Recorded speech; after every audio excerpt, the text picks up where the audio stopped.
Alright, what is going on YouTube? Hidden Identities Showmatch for Hidden Cup 4 over here, just like the main event. You will have two players that didn't qualify for the main event playing with aliases. Lancelot versus Sigfried, you can see the draft over here, and the maps. They will include all the maps from the main event of Hidden Cup, High Tides Islands and Cross for Lancelot, Sigfried, Gold Rush and the Bay for... Cup, Gold Rush and Bay for Sigfried, that's what I wanted to say, not Siegfried for him. But with that, it's going to be a best of 7 set over here, and we can jump inside. So we don't know who these players are. The only one that actually knows the identity of these players is Robo, who's adminning this entire thing. So we're gonna have Lancelot playing in blue Tatars. On the left and right side is going to be Siegfried playing as a red Chinese. So here's the deal. We don't know exactly who these players are, but we could get a bit of a clue from the maps that they drafted. And one thing I've noticed is that we had an early Islands pick for, I think, Lancelot. And that to me reminds me a little bit of Siegfried, or I'm still rusty at the beginning of this cast, but that to me reminds me a little bit of Classic Pro. And I was actually evaluating before this series who would be the players that could be good candidates for this show match. If I was the host, who I would select. And I pretty much settled with either the players that were eliminated in the final round of the qualifiers, or players potentially like Classic Pro, potentially like... who was the other player from that round? I completely forgot. I have to check who I was thinking about. Kaposh, Rubenstock, players like these that didn't make the main event will actually be reasonable candidates for this entire thing.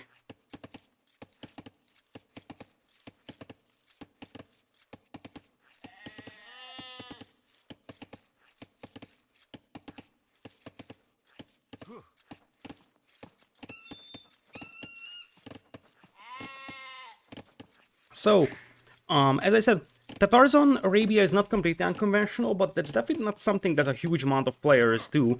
So, my suspicion towards Classic Pro being Lancelot has increased even more, I would say. This is, by the way, the new version of Capture Rage, so I'm not sure how stable it is going to be, but there is a couple of new features added, like, for example, I think end of the game stats. Also, the health bars seem to be much bigger. Something to point out. Other side, Siegfried is playing Chinese, which is a very standard Arabia civilization. And one thing that really stands out is the only 13 seconds TC idle time. That feels a little too low to me, and I wonder if that's actually just a Capture Age issue. So, we will have 4 on wood for Lancelot over here, and 4 on wood as well from Siegfried. So we're going to have archer mirrors coming in here for both players. And for now, we'll see if Lancelot opens men-at-arms with Tatars. Now, obviously it would be easier to remember the players if I actually remembered the sets I casted, but I casted all qualifiers, so I pretty much don't remember anything from those series because it is just so much information that I confuse every set with the other. So I don't really remember the characteristics of these players' gameplay, to be honest, from the qualifiers. I remember some sets, but at the end of the day, I am sort of in a blind in terms of remembering which player picked which map, which player has the tendency to pick civilizations on certain maps whatsoever. One thing that we want to point out, though, is that Lancelot actually pushed in all of his deer, so his food eco at the beginning is going to be crazy. Look at this. He still has 6 sheep, I believe, with Tatars, and he also has still quite a lot of food in that boar, I believe, alongside some food in the deer as well. So this is actually very good food eco for our blue player, as that should be a men-at-arms opening indeed from Lancelot. We have seen a couple of men-at-arms opening with Tatars on Arabia, and it's not completely unconventional, as on the other side it seems like Siegfried is actually going for what is going to be a straight archers build, I believe, or a late men-at-arms play. Now, Siegfried has actually seen this barracks over here, so he knows that the men-at-arms will be coming most likely, and it's even free on gold. Makes me wonder if we are going to see 4 men-at-arms here from Lancelot. 4 mana arms would be a very, very old school type of a play, but 4 on gold immediately makes me feel like it could be more mana arms. Because that's sort of an overkill at the beginning of Feudal Age over here, as he will need a bit more gold to queue up the third militia, but it's going to be mana arms archers play overall, and there's the third militia coming in, and the real question, as I said, is if you're actually going to see a fourth militia here. Otherwise, I wouldn't really understand sending 4 vultures on gold immediately, although you could drop that range basically right away and start making archers. The militias will be spotted by Siegfried. He's not going to attack that militia moving forward. And it's not a great idea, by the way, from Lancelot to separate these 3 militias, because this guy could definitely do some damage here. In the meanwhile, that militia actually landed a downhill shot against Lancelot's or Siegfried's scout. And because of that, it's already minus 6 HP. And it seems like it's a straight archer's build here from Siegfried, who is just finishing the barracks. That's a nice timing. But the men-at-arms are already coming in here. This scout chilling close to the TC, but eventually will not get damaged. And I think you can just bash your way through those walls. Probably the reason why Lancelot is attacking this side of the wall is because he wants to make sure that his opponent can't just run back to the TC easily. So if he attacks this side, Siegfried actually just deletes these walls if these are broken through and runs to the TC. That's not going to happen. It looks like Siegfried isn't going to wall his base. He's more like the open type of player that just goes for the quick walls. Makes me wonder if he's actually one of the more higher level players. By higher level, I mean potentially a top 16 player that didn't make the cut to the main event of Hidden Cup. So a player like, for example, Lan or Max. Because usually these are the players that aren't really walling themselves and just more about, okay, I can quick wall this one whenever I need it to. So we're gonna have Siegfried coming in here with the archers, and you already have archers coming forward from Lancelot though, as Ultra coming is raiding with a party of 20. I appreciate that, thank you, thank you. We're casting a Hidden Cup Showmatch over here. This is a best of 7, and I certainly hope I will have time to cast all games, because as I said, I'm kind of scheduled to co-cast Queen's Clash in 3 hours, which is the women's only tournament, $5,000 prize pool, sponsored by Words Edge. So let's hope that this series is not longer than 3 hours. It could definitely be a possibility though. I would have loved if Lancelot opens with a single skirmisher, because he saw the archers. Men-at-arms with 1 skirmisher here at the beginning would have been so much more helpful. Then you can actually start adding archers, but you know that your opponent is going to have better archer numbers at the beginning, so you might as well open with a skirm to kind of have an upper hand with your army here. You already have a lot of harassment being done here by Lancelot though, and he is holding this hill, which is a huge thing right now. Being able to hold this hill is enormous. He also made a spearman. That is just because his opponent also has a scout on the field, and that is a very, very threatening force over here, and that's already quite a lot of damage done here. It's not necessarily about the villager skill, it's about the idle time. 10 minutes idle time, and indeed, one thing I forgot completely, and that's a very, very good comment, Blue is Tatars, so he can actually hold this hill very, very easily, and that's one of the reasons why that scout took so much damage when he was hit by that militia as well. So this hill is actually awful for red, and you have to ask the question if it would have been better to just wall your base like this. Even if it's just a partial wall, that helps a lot, and it looks like Lancelot is in the driver's seat of this one. The 10 minutes idle time is crazy. If you look at the resources, Red Zico is an absolute disaster right now. Even if he cleans this one up, at this point, Blue is already thinking about going up to Castle Age here, and at the end of the day, if you think about that, that's where Tatars will really get their power spike over Chinese. So the crossbowman play is definitely something that you consider. Now we're going to see a couple of skirms to even the archer numbers. But once again, I feel like Lancelot Zico was completely untouched. He is on double birags but no horse color. His opponent does have horse color, and he's also Chinese, so that eco now is still a little bit more efficient, but that 10 minutes difference in terms of voyage idle times I think is something that's quite scary for Siegfried. With that, Lancelot is definitely one of those players that actually is slowly walling up his base. I don't remember who did this in the qualifiers, but there were a couple of players that were like slowly walling up their base. I think Heart was one of these, and the execution so far is actually very, very good. My suspicion so far still is on Classic Pro with this Civilization selection, but Heart could be a realistic candidate as well, because his Archer micro here was also pretty decent at the end of the day. Siegfried killed 7 and only lost 2 though, that's something to keep in mind. And for now, it seems like both players will be thinking about going up into Castle Age, but that's a lot of farms without Horse Color for Lancelot, and you have to ask the question if it was actually worth it for him going without Horse Color. In fact, if you think about it, I am not a big fan of Lancelot's overall eco. He's a bit too heavy on gold, I think. He only has one wood line that already is a big travel distance wood line, and he's got a lot of farms at Horse Color, whereas his opponent, as we have a couple of sneaky archers looping around trying to hit the back of the wood line. That's not going to be on a hill, I believe, but they will be able to force some idle time once again. Siegfried has 2 wood lines, he's got the Chinese farms with Horse Color, so that actually is a much better eco, I believe, for Siegfried.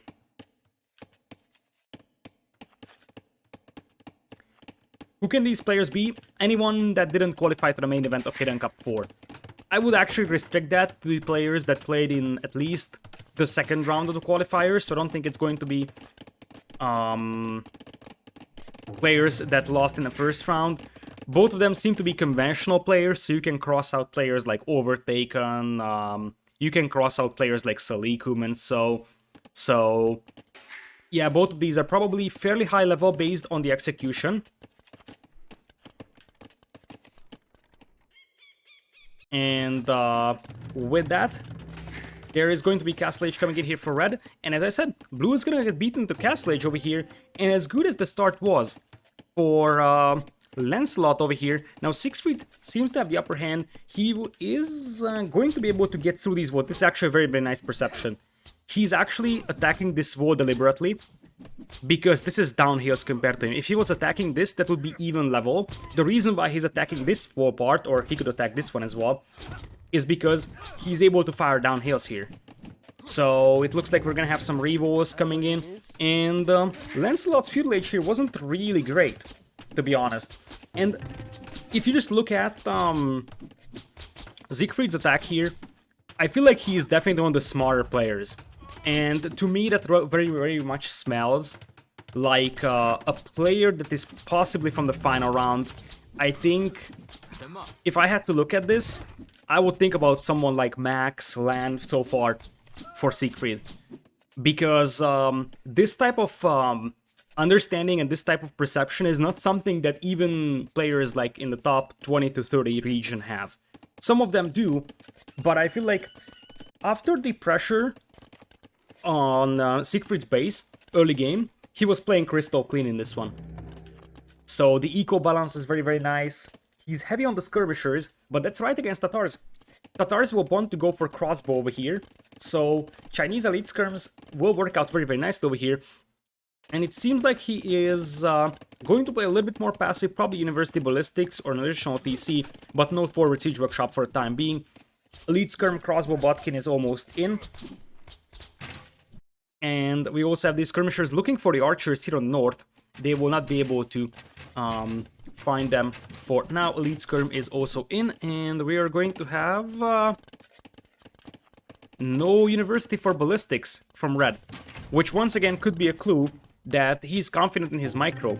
Like, sort of lower skilled. By lower, I actually mean that outside of the top 16, let's say, players would actually go for ballistics here if they anticipated that they are up against a stronger opponent. To me, red feels like a very, very confident player. He never has been shaken up, and that to me feels like an expert player. Nice snipe over there on the villagers. And he's going to take a rather decent engagement over here. There is elite skirms in as well from Lancelot. And for now, it is elite skirm crossbow versus elite skirm archer. Armor-wise, there is +1 defense on blue and +2 defense on red, but there is stumbling as well for blue. And blue is already on 2 TCs here in this one. Idle time is increasing now for him quite heavily as well, as red tries to take this hill over here, outside range of the TC fire. And blue's micro is also pretty convincing over here. So blue eventually might be able to clean this one up here Still, I feel like Blue has taken a pretty decent engagement over here at the end of the day. I feel like Red should just snap down those archers, because the skirms won't do that much and you can switch to knights later on with Chinese. You probably want to focus down the archers because they're more expensive here. So let's see what Red is up to. He's actually going for more elite skirms, going for TC number 2, as I said. This is the new version of Capture It, so now we can see Town Center Foundations as well. And for now, it seems to be Blue having a full skirmisher army. Will now start making crossbows here in this one. Tatar's Boom is going to be very, very helpful here with the extra sheep that you get for town centers. And he's already on 2 TCs. And he will be able to go back to this wood line, which is extremely important. Now Ballistics in for Red, who is actually playing the Blue Boom game now. Which means that... Oh, early castle.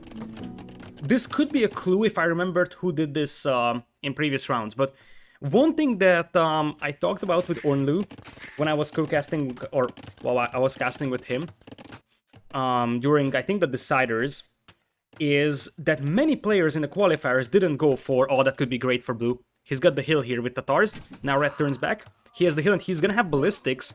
So suddenly that fight for Red is not that bad. He's got the hill, he's got Ballistics, he's got +2 defense. That's an awful fight for Blue.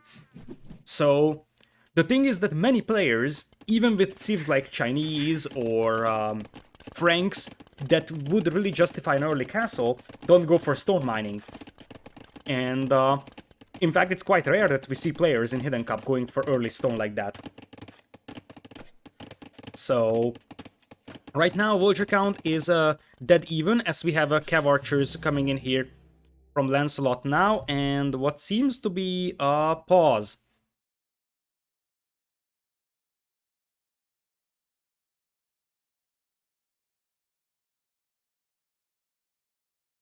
So yeah, that is like Bhakti. But Bhakti qualified, right? So Bhakti can be an option. I'll have to double check. But yeah, Bhakti qualified, so that's not a clue. Unfortunately, that's not a clue, but in the main event, if you see a pause, it's like Bhakti. Or alternative is Hera checking the tech tree, indeed, all those memes. So, for now, it seems like Sigfried is going to be booming on 3 TCs, for 3rd TC coming in here for Lancelot, who's also going for stone early on. Since his opponent is actually going for a lot of skirms, it makes sense for him to try and go for Kashyyyk. In fact, he already added a knight to deal with this one, and now that actually is hill advantage compared to some of the skirmishers.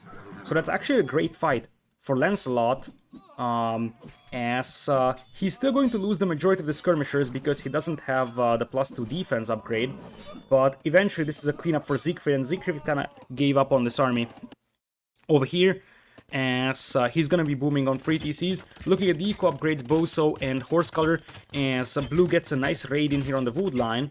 Sigfried is gonna have a bit of a trouble controlling wood here in this one, because at this very moment he's getting pushed pretty hard. He's going to launch counterattack, but mobility is certainly a problem for him, and you see that wood income is pretty bad overall. There was only 2 villagers killed in this entire game, by the way, both by Sigfried, and since those knights don't have any upgrades on them, the skirmishers are actually fairly okay, dealing quite a lot of damage to them. But you see that Red is noticing this one a little slowly, and he's gonna send in a couple of skirmishers to clean this one up. That's a nice move, but lost the villager in the process, and also has a lot of idle time here on the right side. So the raids, once again, are very, very nice from Lancelot. We're gonna have a 3rd range, so it seems like Sigfried doesn't want to tech into cavalry. He wants to continue with the crossbow elite skirm play. So at this very moment, it seems like we're going to see a Kashyyyk switch from Blue. Market and University coming in here quite fast. I wonder if Lancelot is thinking about buying himself up. His food eco isn't amazing, but he's floating an awful lot of gold, and I wonder what he wants to do with those. Alternative is that he just wants to grab some upgrades from like Ballistics, or Boso even. His eco upgrades are actually looking pretty bad overall, so Boso just coming in. Still no Horsecolor on these farms. If this was the main event, everybody would be screaming Nikov, as we're gonna have a forward workshop over here. I guess what Lancelot will play for is the 2 gold mines here on the far left that are more than exposed to the raids of the opponent. So if you actually land a siege workshop on probably this hill or this hill, that could deny a lot of gold from Sigfried, who is going for his own defensive siege workshop and also goes for a monastery. Intercepts an army over here in the middle, as his opponent is still lacking +2 defense, but now with the Tar Heel bonus, he's actually able to scare these units away. And here comes the workshop. I don't think that Sigfried is actually going to spot that in time, and the majority of his wood line is quite exposed, but there is a defensive castle coming in, and he's anticipating the push from the front. And in reality, the push will come from the left side, and that could be pretty concerning. For him, it's only a thin layer of palisade wall that separates his base from getting overrun by cav archers. But if you look at the resources, Chinese eco kicking in now, as he is about to go into Imperial. He already has a workshop and a university, so he can click up without that castle either. And indeed, here comes Imperial. That's not necessarily the safest TC to go for Imp, especially knowing that the siege workshop is over here, but that's not something that Siegfried knows about. He should be suspecting there is something over here, because the units were going in that direction, and that would be a clue that Lancelot is trying to launch something, and if you're Lancelot, you shouldn't show these skirms here, because that tells your opponent that, hey, I'm coming from this direction. I feel like he needs to wait a little bit. Now, Cav Archers will actually try running past, and I think this was just a misclick from Blue. He wanted to run in here, and because there is no openings here, the Cav Archers actually pathed this way. Mangonels now on the way, but the crossbows will be pushing this side. And they're inside the base of Lancelot here, and Lancelot is nowhere close to Imperial. That's the main problem that he's facing. He's going for scale barding, but it won't matter if your opponent just goes for Arbalest in Imperial. And now this is the moment where Siegfried's going to realize, oh shoot, I'm in trouble. There's Mangonels, Skirms, Cav Archers coming in here. But I like the decision. He dives in here. He's just going to say, okay, I will try defending with my own Mangonels and crossbows, and I will try to inflict more damage to my opponent than I'm actually suffering from. Here, he's picking off vultures left and right, and Blue also has a lot of idle time on the eco. And this is why I said that this TC in retrospective isn't a good TC for imping, because it could be taken down. I don't think it's gonna be killed before Imperial Age hits, but as I said, if Red would have known that this is here, he probably goes for imp with this TC instead. Still, at the end of the day, it's 11 villagers killed by Red, only 2 villagers killed by Blue. And the 2 villagers, I think, actually came right at the beginning of the game. So, Imperial Age almost in, and that would mean Arbalest, Bracer, and that basically renders this push completely useless. There's also enough stone for Siegfried to drop a castle if he wants to. I don't know where he could drop it though, like the ideal spot would be over here, but he can't actually do that right now. Nice 1-for-0 over there.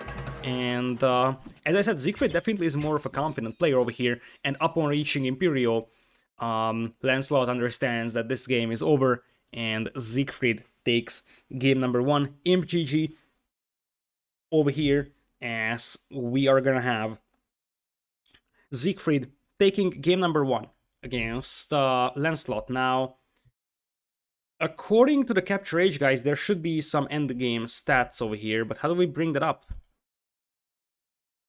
How do we bring that up, guys? We're learning new capture age, don't worry.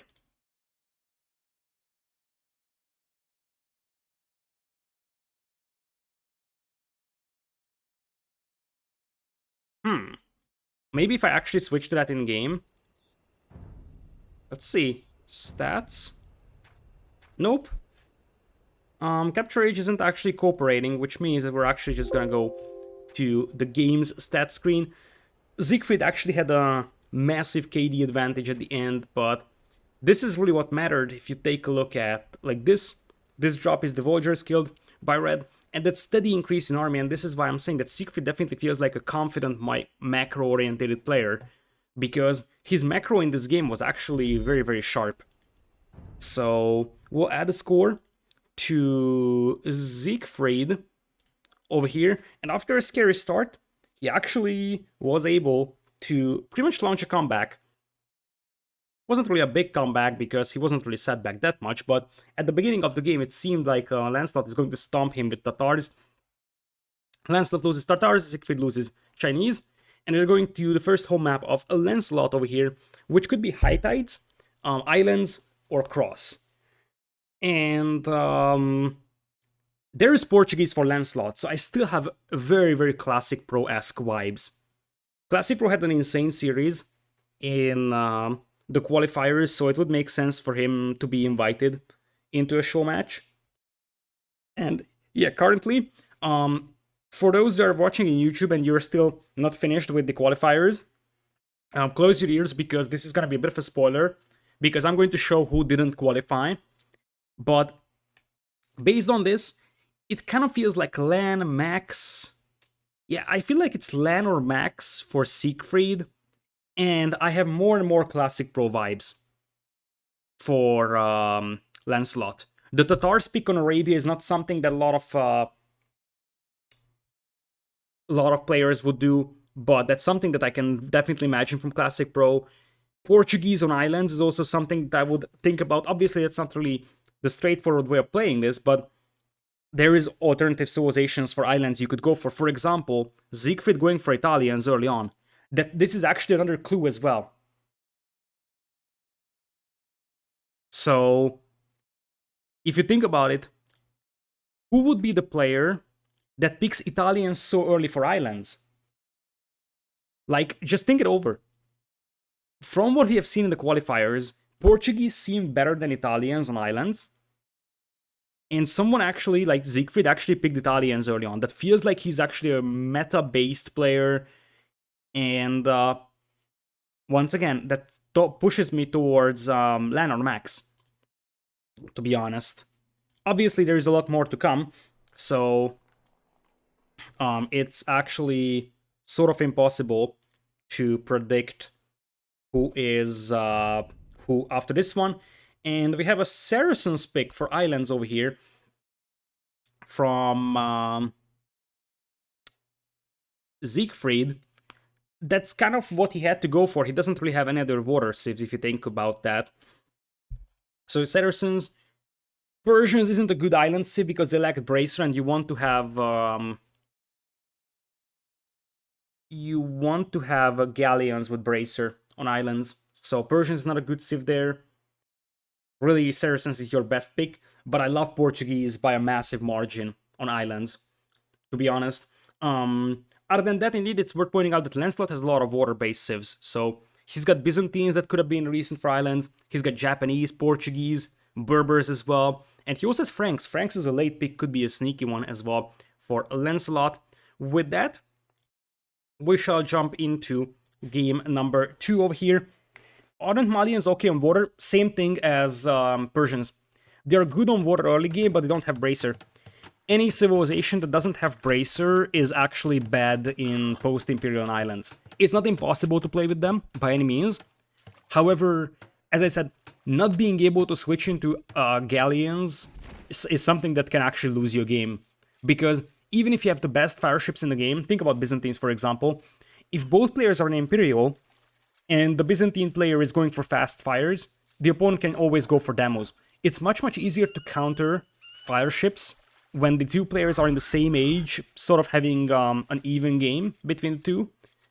Obviously, if you beat your opponent in the Imperial with fast fires, that's a completely different scenario, but in post-Imperial scenarios, you have to have the ability to switch into galleons that are actually fully upgraded galleons. One of the reasons why Portuguese are so strong on this map alongside the Freitorias is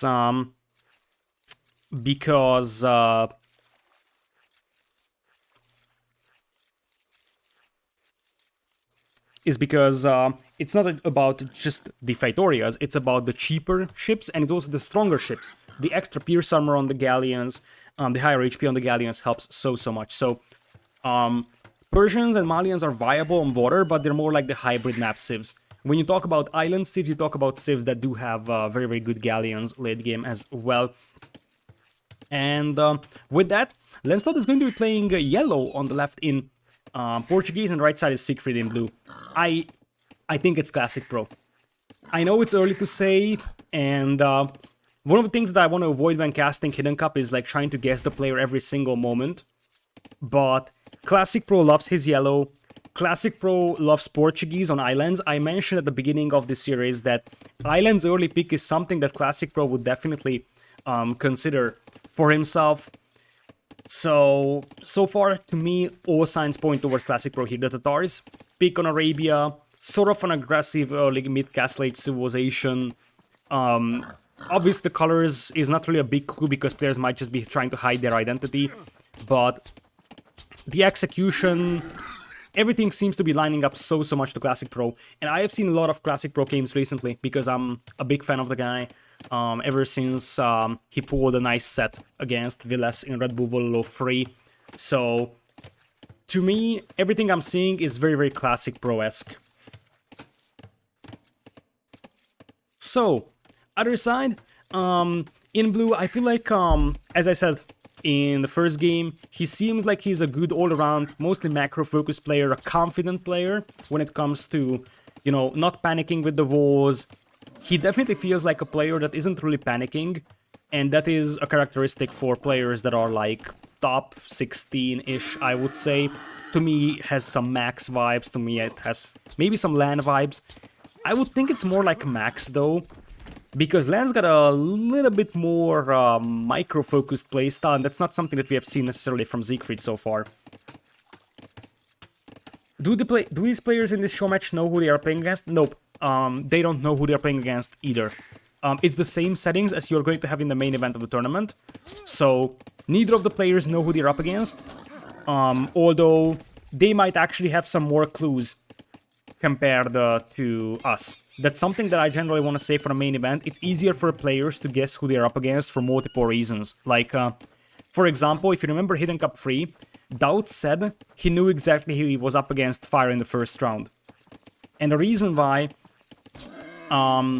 he knew that he was up against Fire is because of the scheduling. So the players also know when they are playing. We are just going to see recorded games in the main event of Hidden Cup. The players know when they're playing, and the time zones can tell you a lot. So obviously, the way that it works is that you don't directly communicate with the other player, by the way. So it's not like, hey, I am Sigfried and you're Lancelot, and, you know, let's just talk when you play. That's not gonna work because of, you know, even the communication could be something that tells clues. What happens is that both players submit their times that they want to play to Robo, and then Robo tells them which of the times that they selected is good for both. But still, if you say, hey, I can only play until 16 GMT, that's actually a strong indication that you are in an Eastern time zone, like Vietnam, China, or so. And also, indeed, the pings of the servers can be very telling as well. So, if you, like, in fact, let's say I am Viper, okay? Which obviously is not the case because I'm not even remotely close to being as good as him. But if I'm Viper and I see, hey, we have to play in a West India server, I know immediately that I'm up against a Chinese or Vietnamese player. If I have to play on an East US server, for example, then I'm up against a Brazilian or Argentinian player. And that's a very underrated way of telling who you're up against. And there's only 16 players, so just sort of the regional limitations or they give you a very strong clue. So I think the ping and servers already tell like 80% of the story. It wasn't really the case on Woobly. I'm not even sure how they did this on Woobly in terms of ping, but in Definitive Edition, if you have good enough experience and you know that certain servers are good for certain regions. So as I said, when Chinese players are playing against oh, there's a transport ship. There is a transport ship here, ladies and gentlemen. So, where is it even at? Where's the transport at? Oh, it's already sneaking. It's already sneaking. So Lancelot wants to spice things up over here. Not something that's impossible from Classic Pro either. But, like, obviously it could be a player like Lix as well, although I feel like Lix probably would have pulled more Vultures.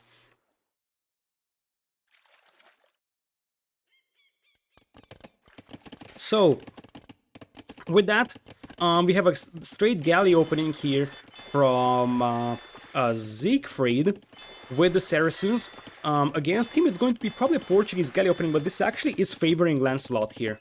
Because Lancelot's fishing eco isn't getting pushed, and that's a stable landing. Let's see if Sigfried will actually spot this. Sigfried will start looking for this one soon, because he's probably suspecting this, that landing could actually occur. How do I... Come on. Why can't I actually get the POV of the blue player? Hello, Capture Age? Capture Age isn't actually willing to cooperate today, ladies and gentlemen, so I can't show you the POV of blue. I'll have to submit this as a bug report. The CA team. But I think he will soon start looking for some landing, because by this time you should see ships arriving. Like, it could be galley opening from both sides, but I think that this is actually very, very good for Lancelot, because the thing is that Sigfried could already have destroyed that fishing eco here. And I think that, like, Sigfried has no idea. He's got no idea, and here come the scouts from Lancelot to the Portuguese, and this is why I like these civilization selections. There is loom on these villagers, and Siegfried's gonna be like, what the hell, man? Tries to quick wall, but that's already one low HP villager over there, so that could be 2 villagers killed. And this is why you make loom, guys, even when you're up against Portuguese. Many people are saying, oh yeah, you can skip loom on islands. No, you can't. Like, technically you can gamble on that, but many players on chat, or many people on chat, have actually said it's not a gamble that you skip Loom Island, it's a gamble. And the reason why I love this play from Lancelot is because he's doing it with Portuguese. And you would expect Portuguese to play straight water here against Saracens, right? There's actually a hole here, I think. No, there is not. So, villagers dying left and right over here, and that's going to cause a lot of chaos in the eco of Siegfried. Luckily for him, he is Saracens, so that helps a tiny bit. And I also personally think that a landing with archers would be more devastating here for Lancelot, because it's much easier to defend against scouts than it is to defend against archers. If you land with archers, as there is actually an opening here that could lose another villager for Siegfried. Now the galleys are coming back though, and he could actually start killing fishing ships. This is very smart though. This is very, very smart from Lancelot. So, pulling the fishing ships here, this is something that Lix did in one of the qualifiers that he did. And he knows that the ships will counterattack his fishing eco, so he's going to hide it at the back of the opponent's island. So if this was an archer landing, could this be Lix? Lix could be a very, very reasonable candidate for this as well, although I don't think that Lix would actually be willingly picking islands as his home map here.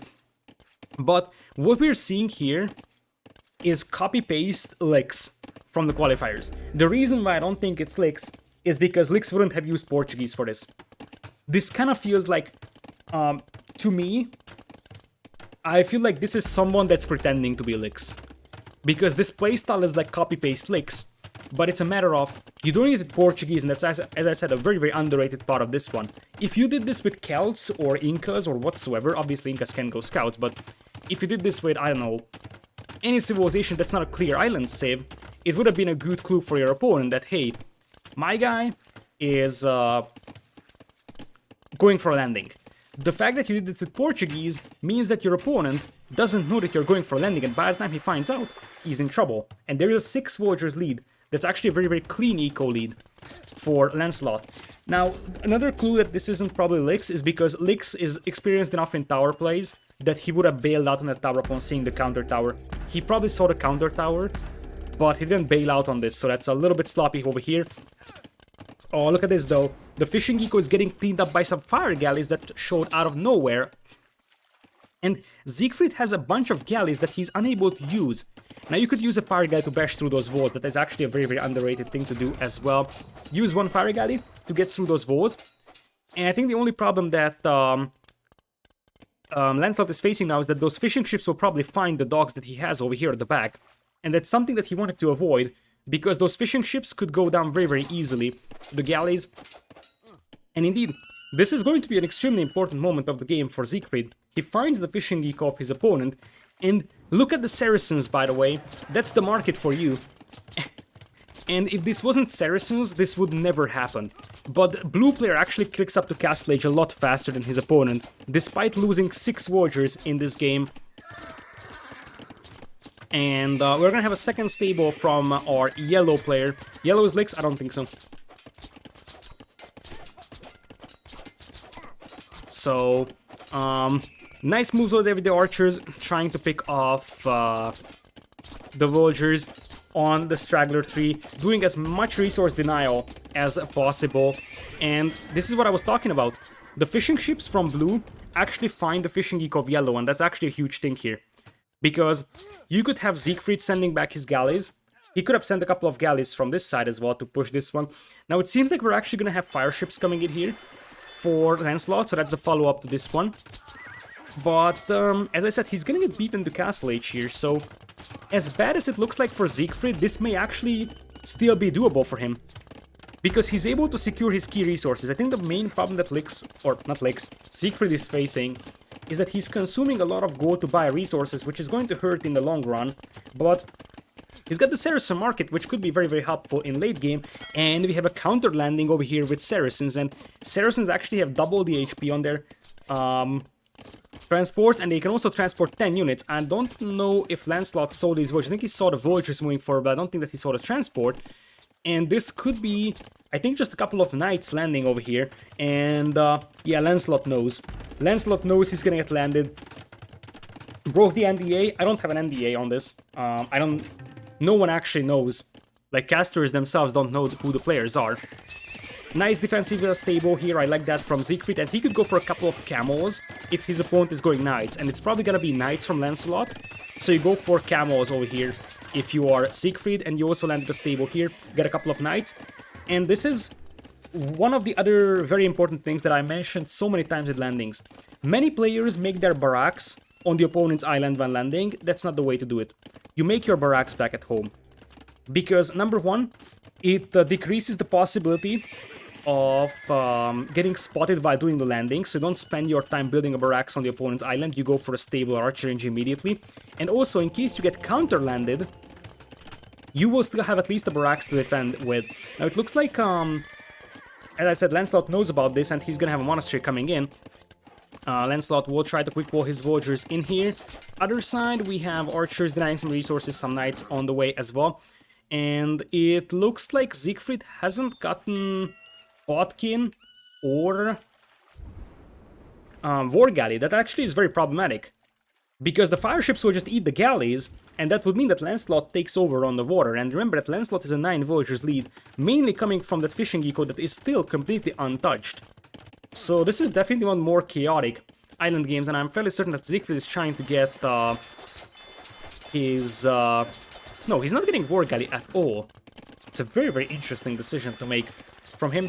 He is having a knight back at home. I feel like a camel would have been more reasonable, because he's probably going to be up against knights. But he is in the eco of a yellow here. A monk comes out for now, but there is one vulture getting picked off. And both players will have a very, very messy eco over here. We'll see if we are going to see a monastery from Siegfried now to convert the knights back. Saracen monks are actually pretty nice overall. And there is the War Galley, no Botkin still for Siegfried.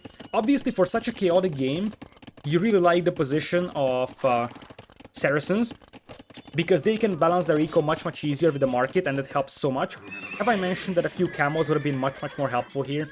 Luckily for Siegfried, these knights only have +1 defense, and there's 4 towers shooting at them, so I guess they will be killed over time, but quite a lot of vultures go down over here. And I have to say that Lancelot's landing is doing more damage than Siegfried's landing is here, so definitely Siegfried was pushed out of his comfort zone here, and he's behind by 16 villagers as things stand. So it seems like Siegfried actually decided to transport the knights that he has had at home to the opponent's island as well, but that was a big gamble to make, and it kind of backfired at the end of the day, because so far Lancelot's landing is doing the job here. And now we're gonna have a couple of fire ships here from Siegfried as well, but those are Portuguese fire ships that are slightly stronger. Saracen War Galleys will be pretty helpful over here though, with the faster fire rate. And it seems like we even have one of the vultures converted. So in these messy scenarios, it seems like yellow is still having the upper hand. And for now, that's a disaster for blue. To me, blue really feels like a player like Max, for example, or Lan. Because you see that in a chaotic game like this, he gets pushed out of his comfort zone so much. In the Arabia game, he was playing very clean, very, very macro-orientated player, and he had a overall extremely good macro and defense. But in this game, that actually went into a very, very chaotic state. You see that he's just falling apart completely, and this game should be in Lancelot's hands. No, like, that's not even a question. Siegfried has 5 vultures on food, 10 on wood, and 0 on gold, and he's about to lose towers over here. This landing is going nowhere, most likely. And even though he technically still has the chance to go for water, and he could sink some fishing ships here. At this point, I feel like it's about the land eco, as that's a nice move from Blue, sniping down the villagers that are repairing, and one of the mangonels does go down, buys some time for himself. That's definitely helpful here for Blue. The problem is the 20 villagers lead. But it's still Saracens, so you have to keep that in the back of your mind, that Saracens eco is a completely different entity. It may seem like, oh yeah, he's actually leading by a massive margin, but then suddenly Saracen market happens, and things start going in the direction of our blue player once again. Still, this should be a very, very good scenario for our yellow player. Like, he's killing villagers left and right. He killed 20 villagers compared to 5. That's like an insane KD over there in terms of villagers, as he's going for TC number 2 here. I feel like redemption could be something as well for yellow here. Try and convert those stables and make sure that the pressure is gone from his pawn.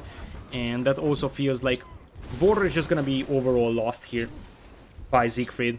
He's going to lose his war galleys here. And at this point, I feel like, as I said, Lancelot is doing a lot more damage. You could actually convert the transport. If you're Lancelot, you convert the transport and then you hide it in a corner. Because if you convert the transport, the units inside will remain in the hand of Siegfried, and they will take population space. But if you hide it in a corner, Siegfried can't delete the transport because it is no longer owned by him, but he also can't get rid of those units, so you would actually take away 4 population space from him that way. Do we get to know the identities of the players at the end? Yes.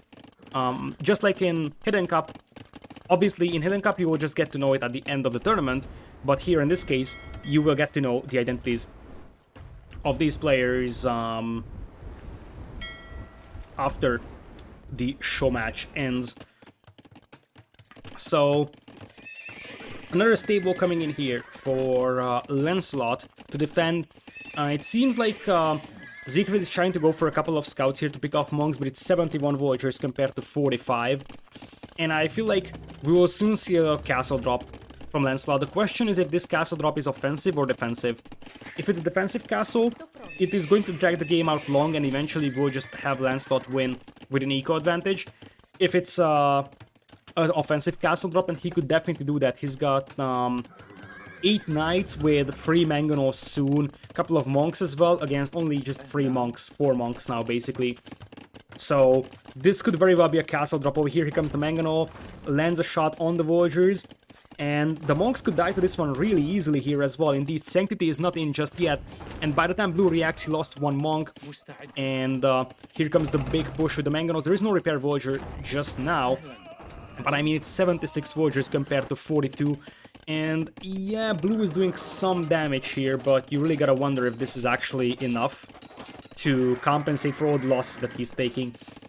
He could kill a couple of villagers here. That would be a nice move from him, as he's trying to snipe down the monks. 1 monk goes down, but still, this is gonna be 1 conversion, I believe.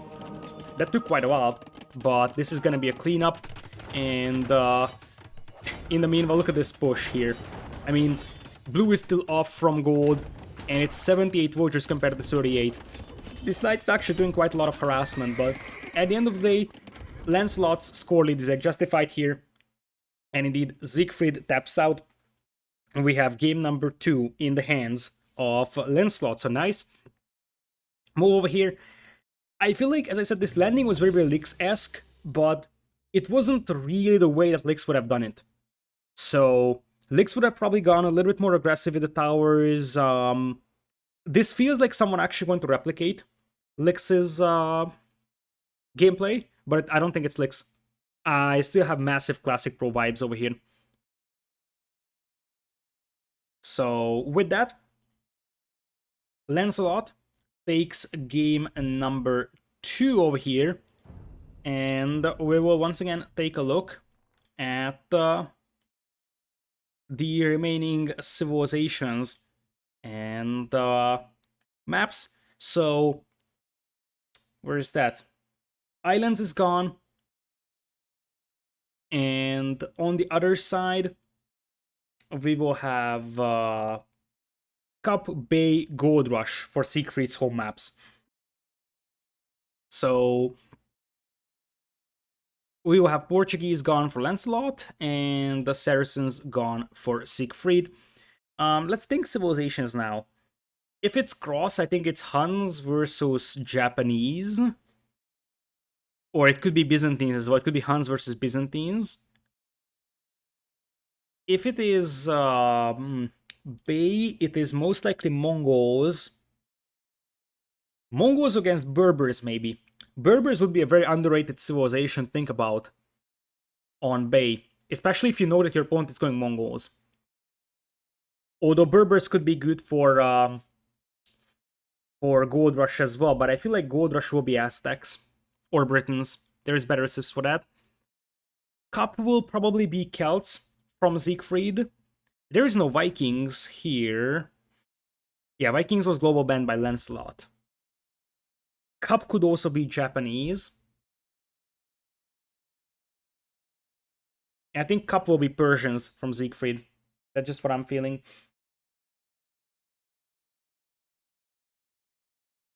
Turks on Gold Rush? I don't think you're actually gonna see that.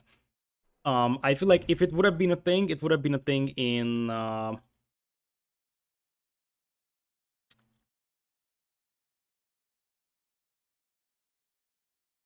the first or the qualifiers basically.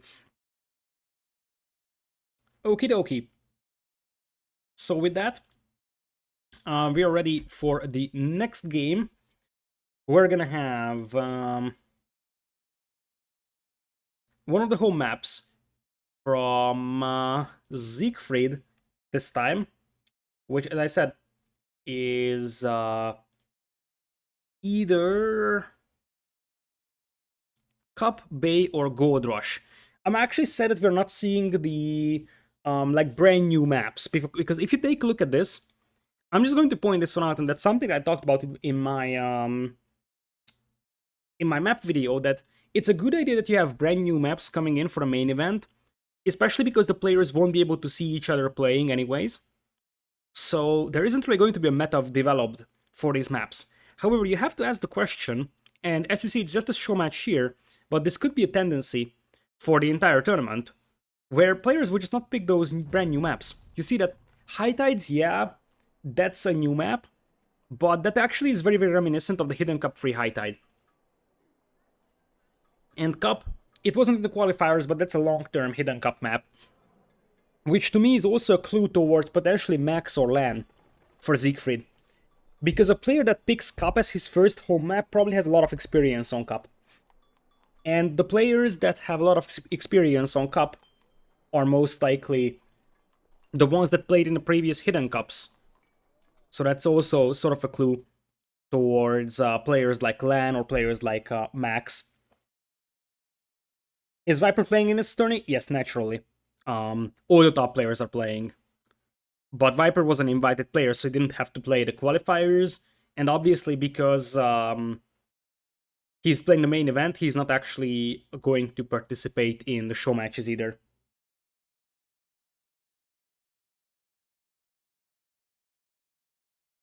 Maybe the pick for High Tides is, as first home map means that the player is in Euro Rumble. Maybe. That could also be a clue, indeed, that one of the Euro Rumble maps actually look very, very reminiscent of this. So that could also be sort of a clue. And that would also point once again towards Classic Pro. Because Classic Pro is in Euro Rumble.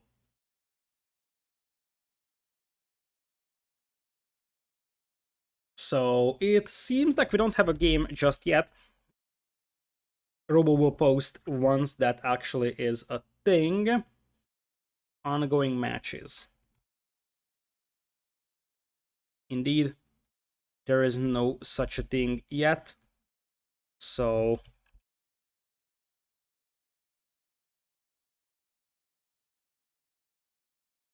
we'll see when the next one starts.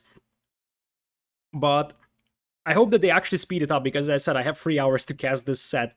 And if it drags longer, I will probably have to cut it in half and then finish later because, as I said, I have an assignment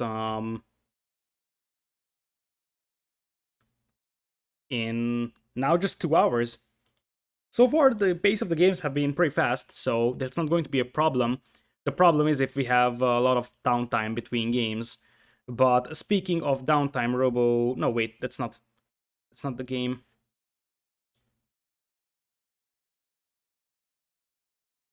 So I guess you keep waiting.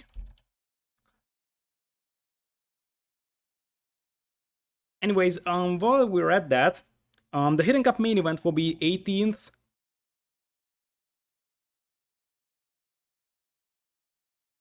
to...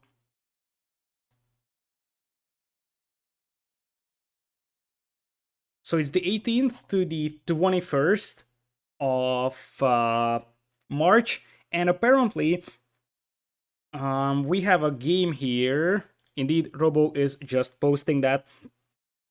So we're gonna have a Cup as the first home map for Lancelot over here. Or no, it's actually the first home map of Siegfried here.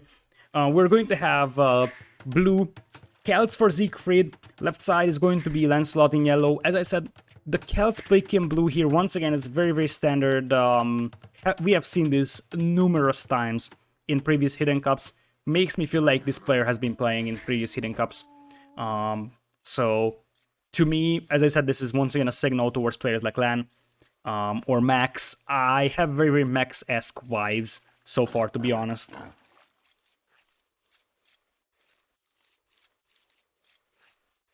So with that, we're gonna have a very, very open right side for Lancelot. Same thing for Siegfried. That's definitely something that's worth pointing out with this map script, is that one of the sides of the players is actually very, very open. And indeed, as Robcheng is saying on the chat, in Hidden Cup 3 there were two teams that have very, very characteristic playstyles on Cup with sort of a brand new strategy brought in. And that was Team Secret back then. I think it was still Team Secret back then. It wasn't Gamer Legion just yet. But it was Team Secret and Suomi that had that strategy working for them. And indeed, one of the plays was that they actually went for a couple of militias and tried killing the opponent's fishing eco. The way that this map looks like is that there's always a smaller and a bigger pond, and there's fish in both ponds. Obviously, the smaller one has less fish in it, and you cannot actually cross from one lake to the other. And there is a lot of ways you can actually play this map. And one thing that I'm looking at here is, once again, Franks for Lancelot. As much as I was saying that the blue player here, Lancelot, or it's so hard not to confuse these names over here. So, the blue player, Siegfried, that's what I want to say. Playing Celts, absolute meta, long-term civilization for this map in Hidden Cup 3. I feel like that's a player that is, as I said, a former participant of Hidden Cup 3. Whereas on the other side, once again, my Classic Pro suspicion is just increasing more and more. Franks on this map is nearly unprecedented, I would say. I don't even know what you're actually planning with Franks over here. If you go back to Hidden Cup 3, civs that were often picked on this map were the Japanese, Vikings, Celts. Franks were sort of unconventional civilization selection over here. That being said, Lancelot is actually going to go for a dock with the bigger pond, and Siegfried tries to dock the smaller pond, but Lancelot is looking out for that Voyager and tries to delay that dock as much as possible. Still, the dock is going to go up over here, and one thing that you're going to get from Franks is the berry bonus and the horse color bonus later on. That's actually a nice one when you need to transition your food eco to the next stage. It seems like we only have 2 sheep left for Lancelot, whereas his opponent has 6 more. So I'm fairly certain that Siegfried was able to lame 2 sheep from his opponent. Neither of them are actually pushing in there right now. And Siegfried... that was actually pretty close. She had to just block that board with that house. And yeah, that's gonna be a smaller disaster over here for Siegfried. Saves the Voyager in the last second. But that was closer than what it should have been, to be honest.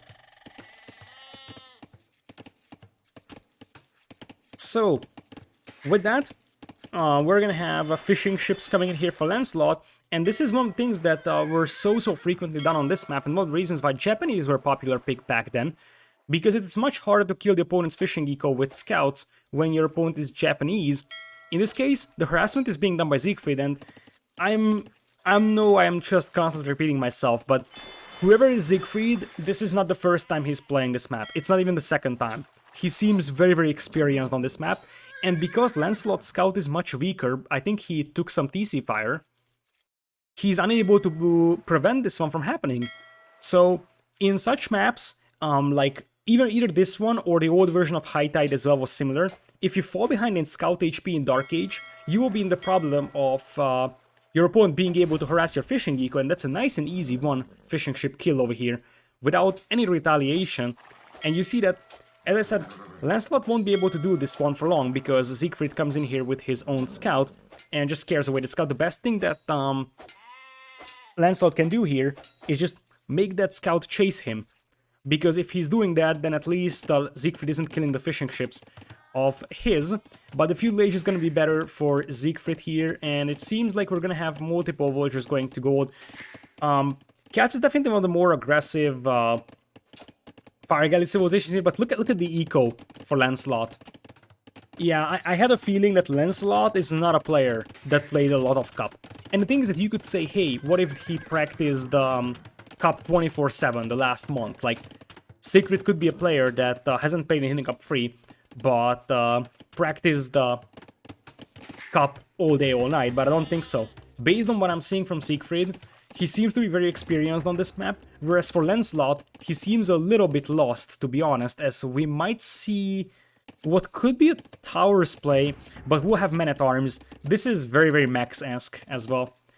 Back in the days, it was a militia play, because with the militias, you could just drush the fishing eco of the opponent and idle it. That was the game plan that Team Secret and Suomi used back then. But because the speed of the Celtic militias were changed, that's no longer possible. But once you get the Feudal Age, the Men-at-Arms will move faster, even the militias in Feudal. So it makes more sense to play this one with Men-at-Arms. There's going to be forward barracks coming in here from Lancelot. And that's not something that Siegfried knows about just yet. But he's going to see the villagers on the berries. There is no second dock here. Siegfried slowly walling off his left side as he's docking the other pond right now to push that fishing eco. And that's just the barracks right now. I feel like, as I said, I feel that Lancelot is a little bit lost here on this map. Like, he's trying to do okay things, but at the end of the day, he doesn't seem very experienced on this map, and the experience from Siegfried starts to show here. Men-at-Arms kicking in just now, and Lancelot hasn't reacted to this one just yet. That's one of the lower HP villagers there as well. Celtic Men-at-Arms are also moving faster, so killing villagers here is easy. For him, nice quick walls so far from Lancelot, but he already lost 2 fishing ships, or 2 villagers overall. One of them was a fishing ship. Another one goes down here, and there's gonna be a fire galley coming in to push this one as well. As we have sneaky villagers at the back of Siegfried's base. As that scout will actually try denying the walls, but the scout is also low HP. I feel like Lancelot is falling apart over here really badly. For this game, if I just saw this game, I would actually think that Lancelot is licks. But I feel like he's not. I feel like he's not. I just don't know what he wants with Franks. It's Frank Archers, man. Just try to think about this. Frank Archers on a hybrid map. It's like, what are you even doing with your life? Type of a thing. And there is no fishing eco working for Lancelot. Siegfried still has his fishing eco operational. And it looks like...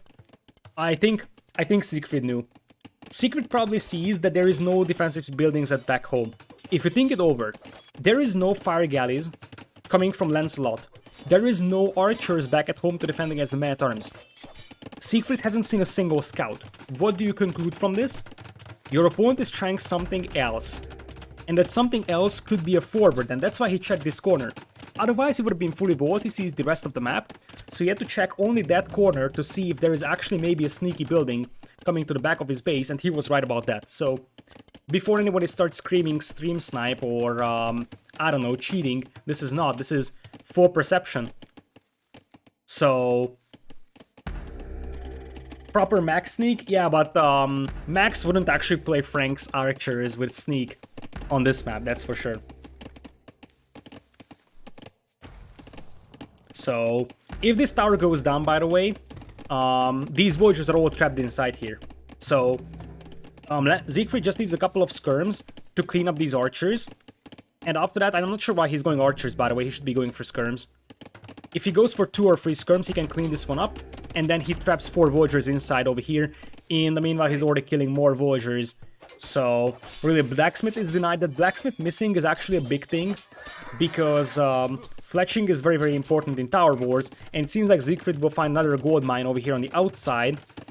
As the tower goes down, as I said, I feel like this game is not going to last long. In my map review, I actually said that this map has the tendency to go very, very long. But it depends on how the players are playing it. A lot of these Voyagers are weak, by the way, so Yellow's gotta be careful about those. But right now, indeed, Lancelot just wants to break out. That's definitely the weakest part of the wall, and that's a little bit sloppy from Siegfried that he didn't actually prevent that. He could have killed 4 Voyagers here, and that pretty much seals the deal for this one. You could still try to intercept these, by the way, with the skirmishers, and I think that might be the plan. The archers will remain at home. And I think now if you are Siegfried, you pull the skirms, you wall this one in, once again, as now Lancelot will try to... What is Lancelot doing? Trying to escape to the other side? That feels so awkward, man. And now the man-at-arms are back, and they just keep harassing and harassing. It's 6 Voyagers killed by Siegfried, make it 7 in a moment, versus 0. Tries a sneaky tower over there, as the skirmishers will come in. There is no fletching for Lancelot, there is fletching for Siegfried, which means that his towers are actually stronger, both in terms of firepower and also in terms of range, and that one archer could be so devastating here, because there's absolutely nothing for Lancelot to defend against, and you can just quick wall against the men-at-arms, you can't do that against an archer. And now the skirmishers will dive in, try to snipe the archers, and then the Voyagers will try to pick off the tower, and you see that this is fletching versus no fletching. And currently Lancelot isn't able to afford fletching right now, and that I think is going to remain the case for quite a while. We have 41 Voyagers compared to 33, as Siegfried is in firm control over this one. As I said, there is many low HP Voyagers here as well for Lancelot, so he could be losing Voyagers left and right here to just 1 or 2 archers. Tries to break out. Once this tower goes down, you can send in the skirmishers. As he's trying to chop down the trees to policide. Look at this. He's trying to chop it down. It might have been just a misclick, I don't know. But I think he's trying to chop through it and try to replace to the policide, but it doesn't work because that's not a straggler tree. Anyways, he's able to escape for now.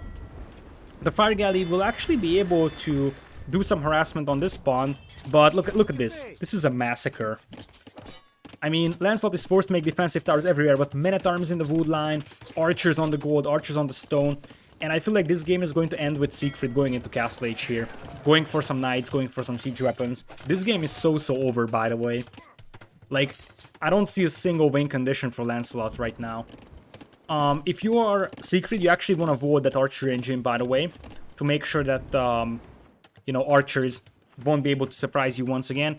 As currently, Siegfried is just running back home with all those Voyagers. As I said, many of these Voyagers are super low in HP, so just a couple of well-placed arrows from the archers, and Lancelot could be down with even more Voyagers. It's 6 Voyagers lead, but we also have Loom for Siegfried, and he's going into Castle Age here.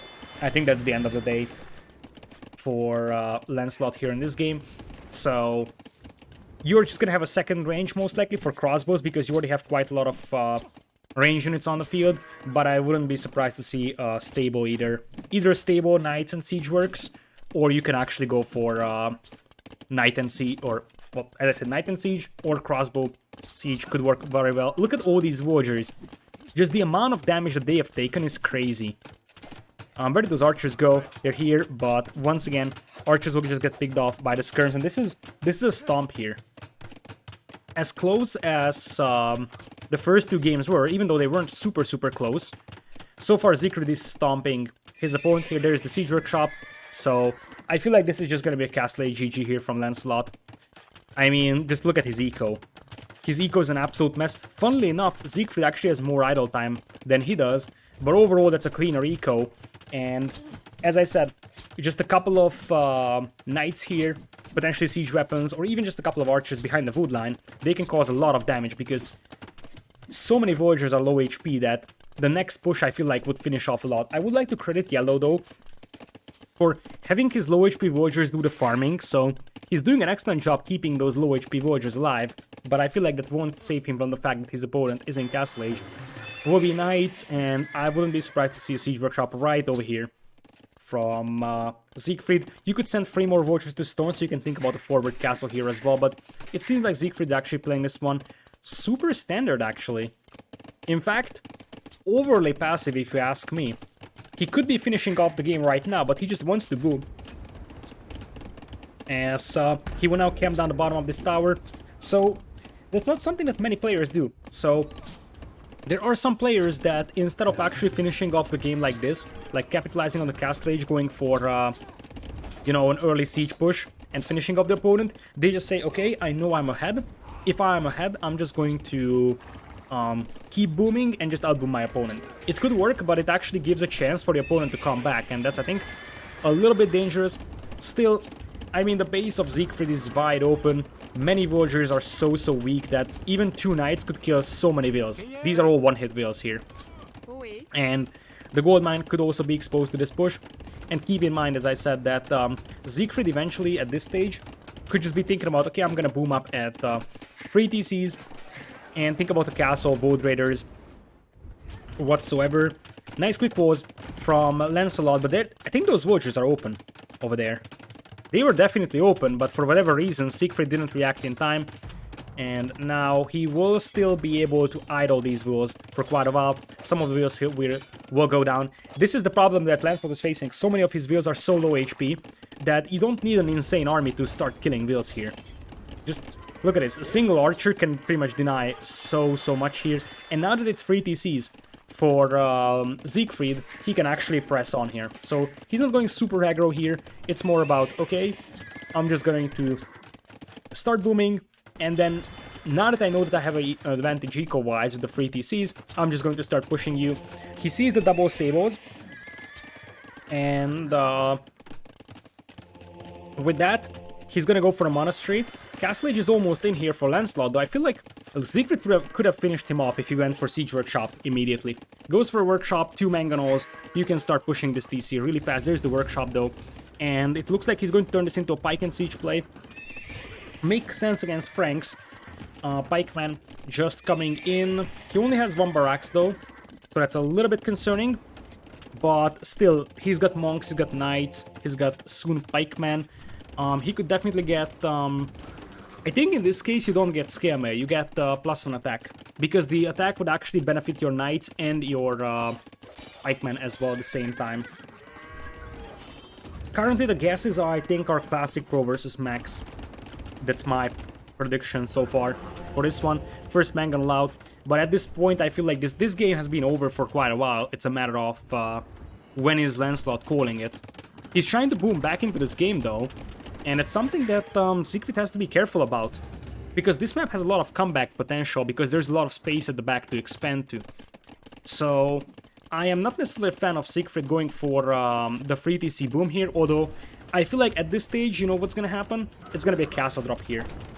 Because if you look at the stone count for Siegfried, he's just waiting for a castle to be dropped. He doesn't have to play some very aggressive, as the knights won't be able to snipe down the Mangonel. 1 knight gets converted, and Siegfried is really playing this one passive.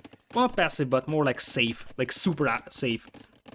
That's a nice counterattack though from Lancelot, and as I said, we'll see if Siegfried's passive slash slower paced gameplay is actually gonna backfire here, because there is quite a lot of raiding potential with those knights. Nice quick was so far from Siegfried to limit the movement of those, and the Celtic pikemen will also have an easier time catching up with the knights, but it's only a couple of pikemen, so...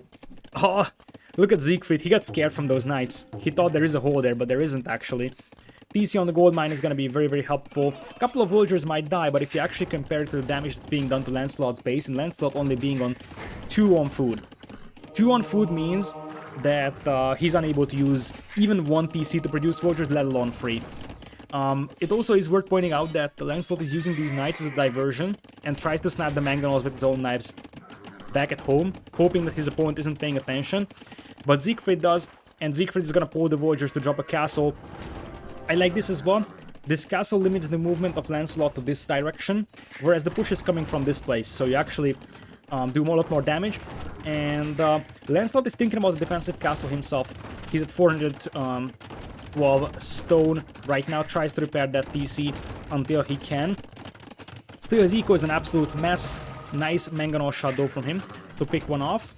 And he's going to miss the other one over there. Knights will now dive in, and that mangonel is gonna go down. Monks trying to get a couple of conversions. They do have Sanctity, so it's definitely possible to get a lot of conversions over here.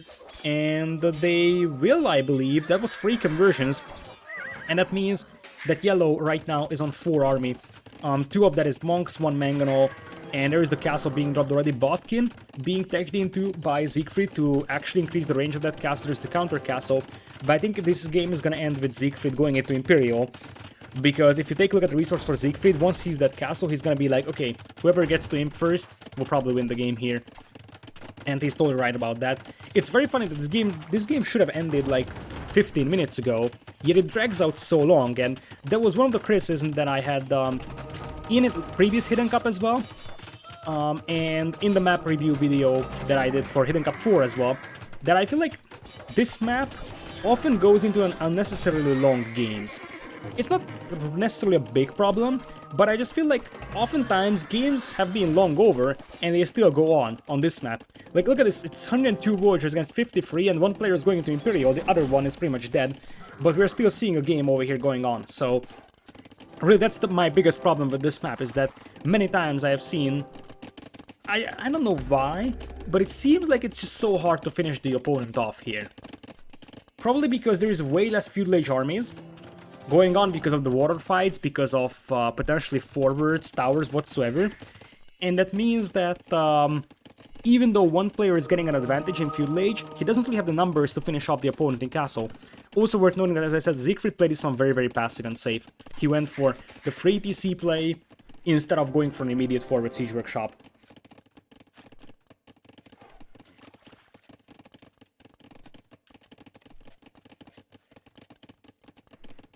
So, what water fights? Oftentimes this map has water fights. Wood Raiders on the way for a Siegfried, and we are gonna have... look at this! It's a 5 TC reboom here from Lancelot, but I think, once again, he's gonna be just tapping out once his opponent is in Imperial. Fireship trying to come in here to pick off the monks, but that's not going to happen, so 2 fire galleys get converted. Still, Wood Raiders will be pretty decent at finishing them off. So, with that, another castle comes in here from Siegfried. I feel like, as I said, this is just going to be an Imperial GG here. Once again, we have 4 pieces up for Siegfried. 140 in village against 68. This game has been long over. Look at this from Siegfried.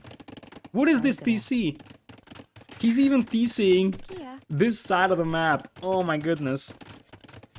That actually is a decent idea, because that TC would deny Lancelot from expanding towards that gold mine. But 3, 2, 1, and GG? No? Yeah, it's GG. This game was so over for 20 minutes that it's impossible to think about it anyways. And you could see that whoever Siegfried is a very, very experienced player on Cup. Everything that he did made sense. Whereas for Yellow, I don't really know what he was trying to do with Franks here in the first place, then forward archer range. It might have been part of the mind games, but I feel like that was way too much mind games, and the execution wasn't really there for him here. Can Blue be Siegfried feels like a boomer like Kaposh? I don't think so. Kaposh, even if he practiced a lot of Cup, this was a crystal clean Cup play. Something that is, as I said, very reminiscent of players that actually played the main event, or at least the qualifiers of Hidden Cup 3. So I feel like this is definitely something that is a GL slash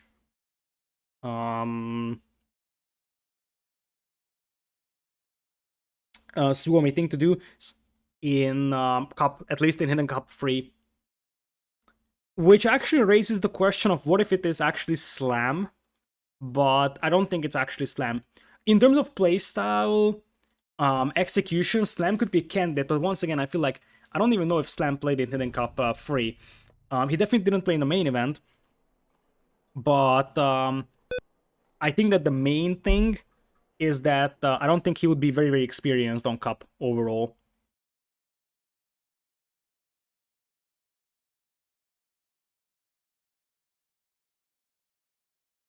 Yeah, to me, it feels very, very Max-esque.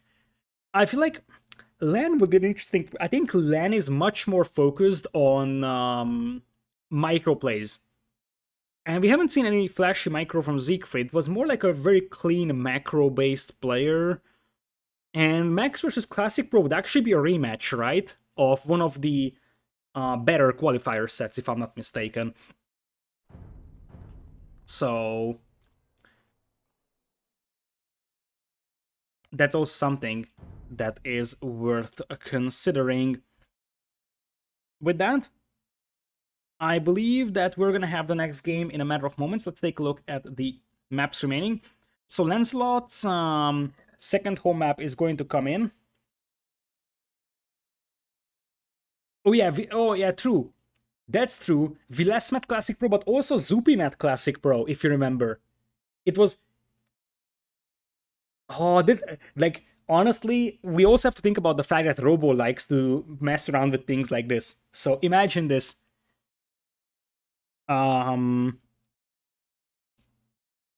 Classic Pro defeated Zupi. He lost to Vilas. And what if he actually gets Max, the third Suomi player? Obviously, he wouldn't have played with Ruben then. But still, that would be a very, very fun matchup. It could definitely be Max versus Classic Pro, and it kind of feels like it. Classic Pro became a fan favorite, by the way, in Hidden Cup, which I think is also a strong clue that he could be involved in this. He sort of had a heartbreaking loss against Vilas. So if you ask me, Classic Pro also deserves to play in this one. I'm not sure how much is the prize money, but I would think a couple $100 is probably the prize money. So he also deserves to get some extra money chance for him because he really lost in a heartbreaking set against Vilas. So Lancelot has used up islands. He's got cross and high tides as we go into the next game over here. And we'll be jumping inside. We will have a cross game with Huns versus Byzantines. No major surprise on that front.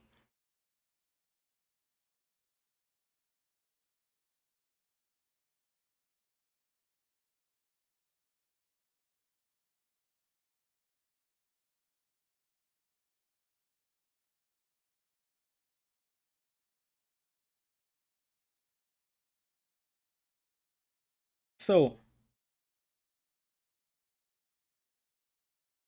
with that, we will get into the next game over here. So, game number 4 in a best of 7 in between Lancelot and Siegfried on a cross where the players are super close to each other, if you ask me. Look at this generation, both of them are very, very close. We'll have Siegfried playing as Huns in blue, and on the north, we're gonna have Lancelot playing as Byzantines in yellow. Two of the more standard civilizations for this map. And I feel like Byzantines have a reasonable shot against Huns. However, I feel like once we get to Castle Age and we see a reasonable amount of Cav archers, it's gonna be insanely tough for Byzantines to match up against that. And I think if you're Huns here, what you focus on, if you're Siegfried, is making sure that your opponent can't dock your lake, because when you're up against Byzantines, 120% it is going to be a docking attempt from your opponent. That being said, Siegfried's map is actually quite bad. The left side is super, super open, so preventing a docking here seems nearly impossible. It is definitely vulnerable on the right side, which is a positive, but the left side being this open is very, very problematic. Why is Lancelot picking yellow? That's an interesting question, because in the first game, Lancelot was blue, and Siegfried was red. Hey Onlu, how are the games going? Interesting so far. I'm curious about this, Onlu. I'm just going to list what happened so far. So we had a Tatars versus Chinese on Arabia. Lancelot went Tatars. Siegfried won with better macro as Chinese. Islands, we had a Portuguese for Lancelot with the landing, and Siegfried lost there with Saracens. Game number 3 was a Cup with a very, very clean Celts play from Siegfried, and Lancelot went for Franks in what was a kind of messy game. Forward the archer range with Franks. Kind of felt like he didn't really have an idea on how to play this map well. So I'm actually curious, who would you guess right now? My take right now is Max for Siegfried and Classic Pro for Lancelot. So, with that, we're gonna have the pawn at the back for Siegfried, obviously. He's gonna have a very, very easy deer push here to work with. That's definitely nice for him. The deer push for his opponent is also relatively doable. A little bit blocked by the gold. Speaking of Lancelot, his base is moderately vulnerable. I would think... How do you even wall this, though? That's my problem. This is technically wallable, but it might be too much for Lancelot to handle. These are some very, very big walls. So, this is tricky for Lancelot to wall. This is definitely a wall part, and you could actually make a case... Look at this wood line! That's so, so good for Lancelot. You can just wall here, and you block the opponent from getting a dock on your pond. It's not that any player that lost in the first round can be involved. Oh, Orndu has arrived, and we're seeing scouts getting killed by the TCs immediately. So, according to Robo, it could be any player that got at least into the second round. So players that lost in the first round can be those. Now, because the TC was shooting at that scout, the board was killed at a quite unfortunate spot, but I feel like the value is still there, because now there is no scout for a Lancelot, and this Voyager could definitely be picked off. Nice quick walls by him, as... yeah, yellow TC running into... Yellow scout running into TC fire only confirmed. Especially with yellow. Orndu always stealing yellow over here for us.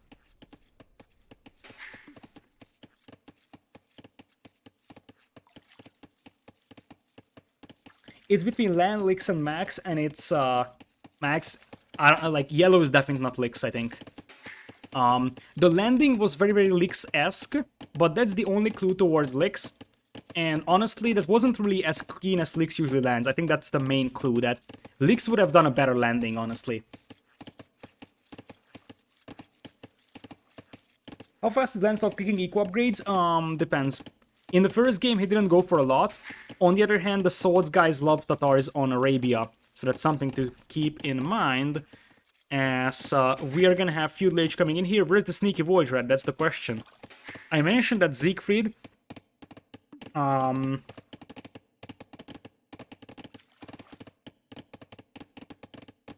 is going to have to make sure that his pawn isn't getting dogged, and that's not something that he's doing.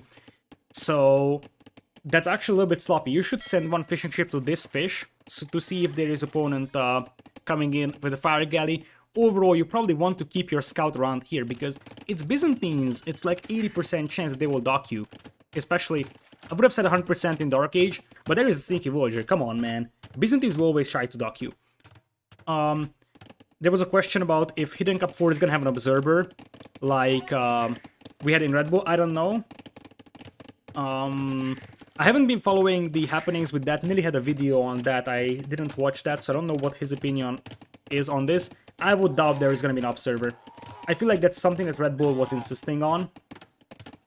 And overall, I just feel like observer for Age Vampires is not really a thing. Like, my honest opinion on the observing situation in Red Bull was that it was awful. Like, the thing is that, like, an observer could work for Age Vampires, but that observer needs like 2 or 3 years of casting experience. That's the thing. And the reason why is because you have to be able to anticipate things happening. So, for example, when you see that fourth Voyager, you don't have to always focus on that, but you have to occasionally check this corner if that Voyager is moving there. And Siegfried is... Oh, the timing from Siegfried! Oh my god! Oh, like, this timing was absolutely bonkers. If that scout arrives 2 seconds later, this Voyager is walled in and the dog goes up.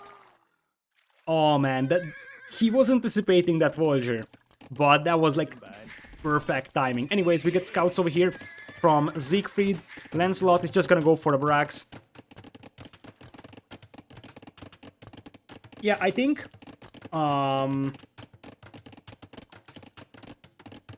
that every pro esports has an observer, that's true, but that observer, as I said, needs to be extremely sharp, and I think the main problem is that we have an observer, or we had an observer in Red Bull, where, as far as I know, the guy is a very experienced observer.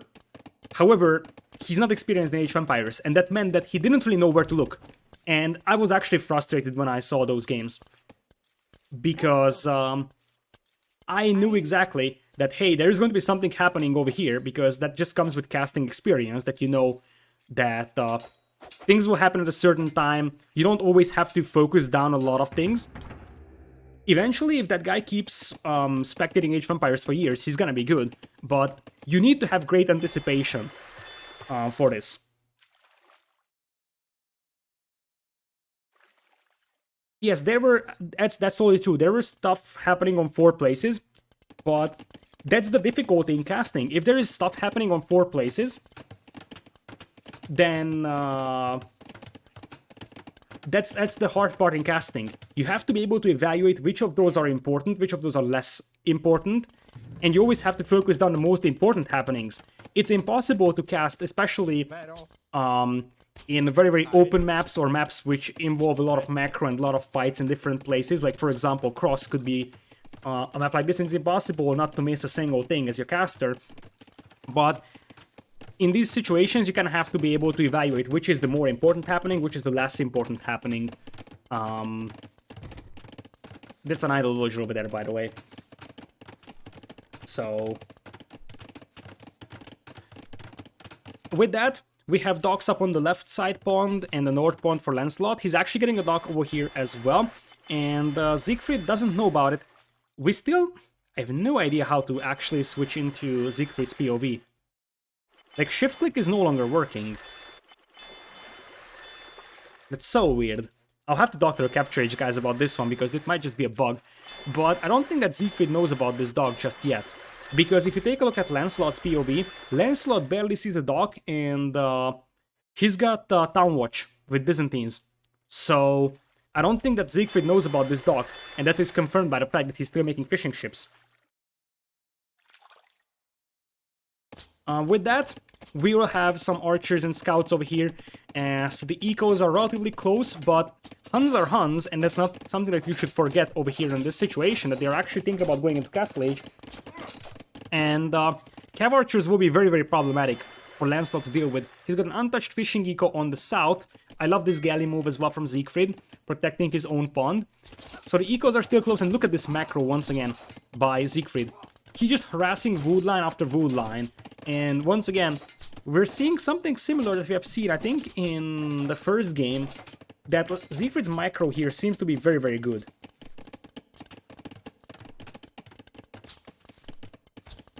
So, with that, now Siegfried realizes, hey, I'm up against Byzantine fire galleys, but by the time that happens, he's not gonna be able to protect his fishing eco here, so he's going to lose it. He actually was in the Voyager, and fire ships are technically not supposed to be able to shoot over palace side walls. It seems like they actually can. They're now burning down the walls, but this dock is going up. At this point, Sigfried is not actually fighting for the spawn to get his own fishing eco up there. He's fighting for that to prevent his opponent from getting the fishing eco over there. So, and it looks like it's a Knight's play from Siegfried. Interesting. So, with that, we're not gonna have any Cav archers here. Ah, this is weird. It's definitely possible to play this one with Knights, and Knights forward siege workshop here with such an exposed gold mine from Lancelot would definitely be great. But I personally would love Cav archers more. Imagine if you had Cav archers here. You would be able to hit this wood line, hit this wood line. This is definitely a possibility for his opponent. Oh, look at that. The forward stable once again by Lancelot. He's thinking about forward knights as well, but he's gonna get beaten to Castle Age by once again 2 minutes. And we'll see if Sigfried once again plays passive like he did in the previous game, or he actually goes a little bit more aggro right now. There is the forward Voyager, so now he's gonna go for aggro play. Siege Workshop here, you start pushing that gold mine, the wood line, and you see that Siegfried is scrambling to wall off the remainder of his base for now. And also, we might see a War Galley upgrade coming in here from Siegfried. Indeed, this is a nice move from him. He hides the fishing ships in a corner, and that means that Lancelot isn't able to find it, and Lancelot doesn't even look for them. And when War Galley kicks in, especially with a demo ship and 5 fire ships, you can actually take over the spawn pretty easily. So I feel like, once again, I have a feeling that Siegfried is sort of outplaying Lancelot here in every aspect of the game. That being said, Siegfried probably doesn't know about this position over here, although if the Voyager arrives, he might get a clue that there is something happening on that side. It, I think, is a mistake from Lancelot to get this Voyager in here. I'm not sure what he wants to do here, maybe a dock or so. But if the War Galley spots this Voyager, Siegfried will know that there is a Voyager coming here. That doesn't mean there's a forward base here, but still. Indeed, one thing to point out is that I don't really like the Knights play overall from Huns, because your opponent can go for a cheap Camels, so Cav Archers would be much more reasonable. And yes, your opponent can go for the Skirms, but mobility advantage will be on your side in that case, and that's something that you have to consider. And the Knights will now just run past the TC, and that is going to be at least one Voyager lost over here. Could have been worse for Lancelot, but once again he's sort of scrambling to defend his base, and now the Rams are pushing the gold mine, and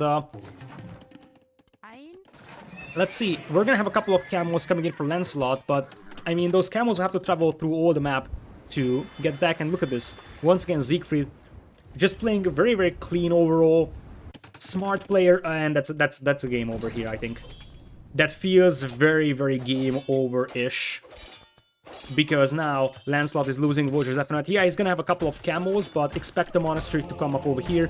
Now Lancelot is off from gold. He is behind by 11 Voyagers, does have 2 pawns still, but I mean, he's just trying to make a couple of camos over here.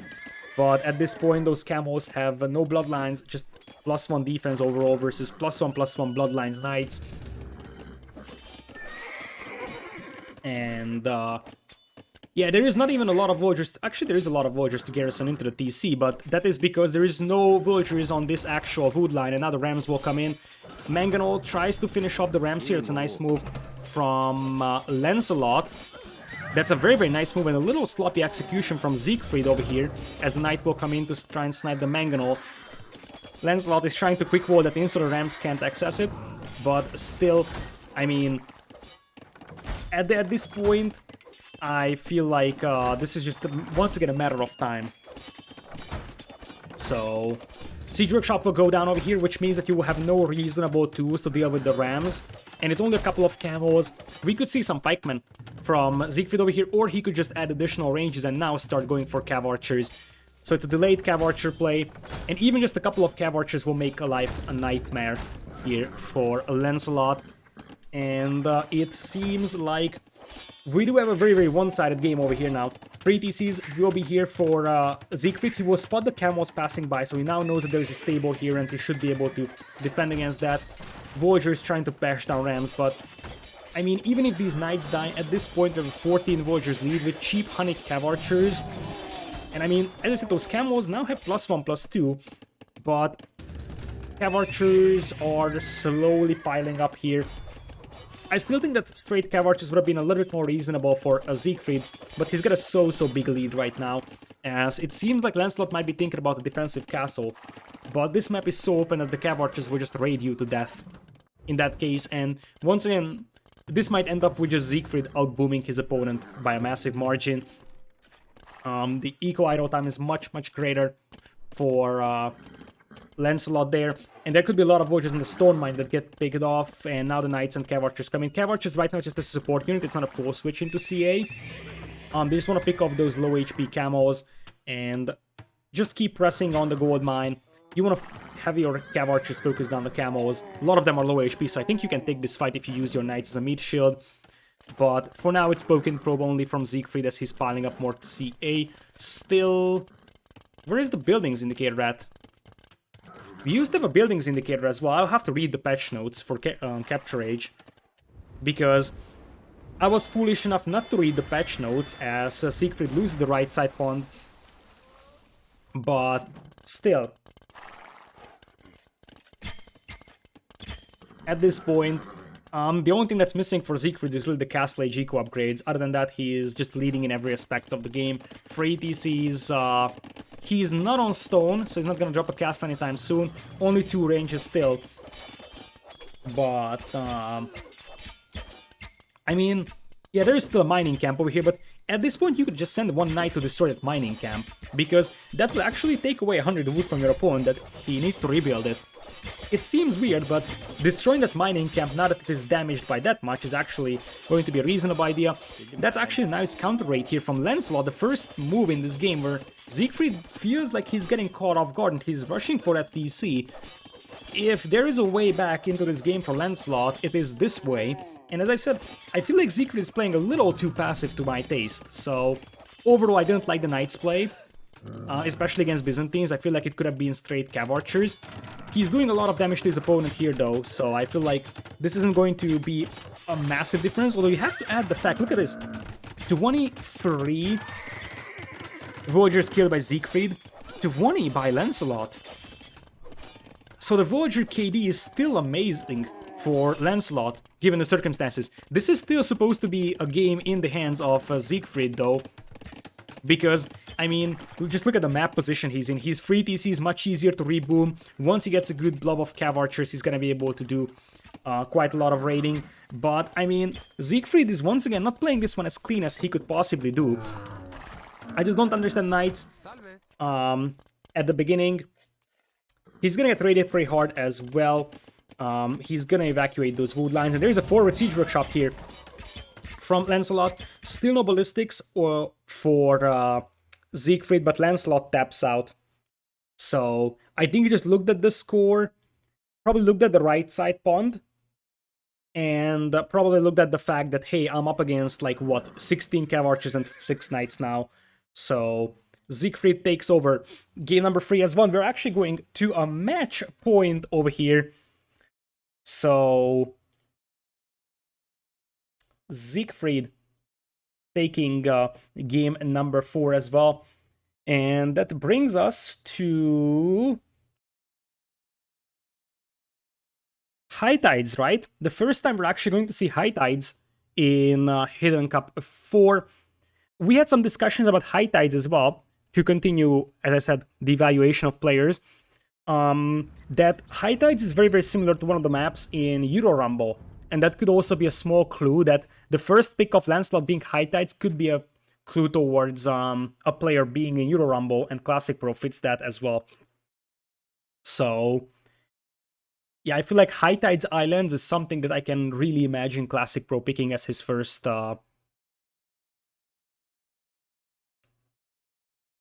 first 2 home maps. And we will definitely get to High Tides. What are going to be the civilizations? Franks are gone, and Byzantines are gone for Lancelot. He's got Japanese, Aztecs, Britons remaining.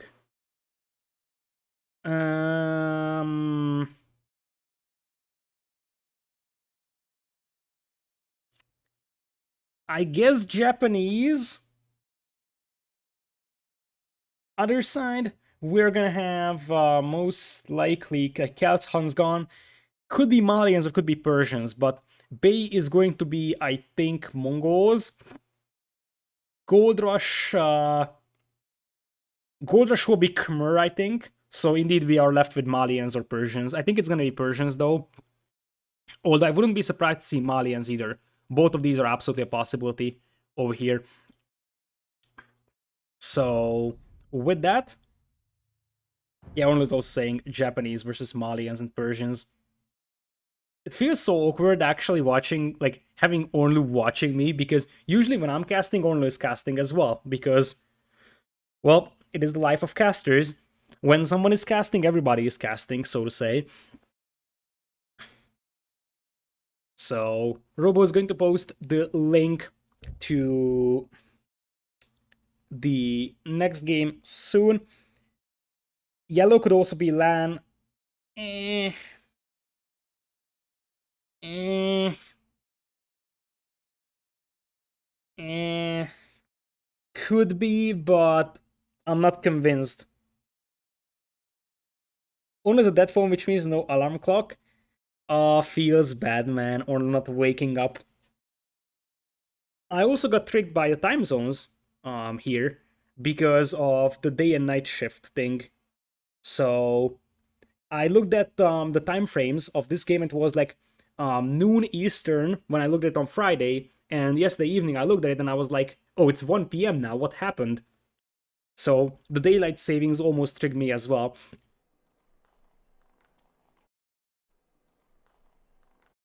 All right, we have a game. So we're going to high tides and Japanese Malians.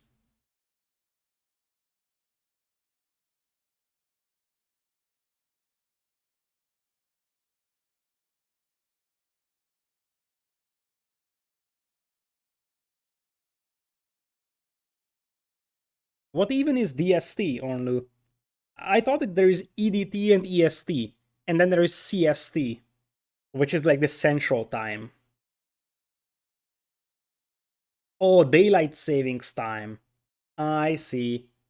So it's a general term for the shift in time for all time zones, because all time zones are shifting, I assume. So both the central time and the Pacific time is also shifting. I still have to get accustomed to this. And the other thing is that the Americans actually switch to daylight savings 1 week earlier than Europeans do. So that's also tricky for me. That's why I wasn't anticipating this just yet.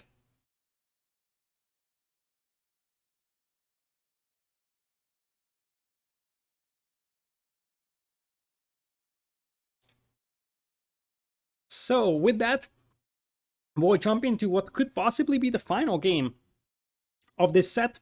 We are going to have Lancelot versus Siegfried on the brand new High Tides, a map that I sort of criticized for actually going a little bit contradictory to the like the overall concept of the original High Tide.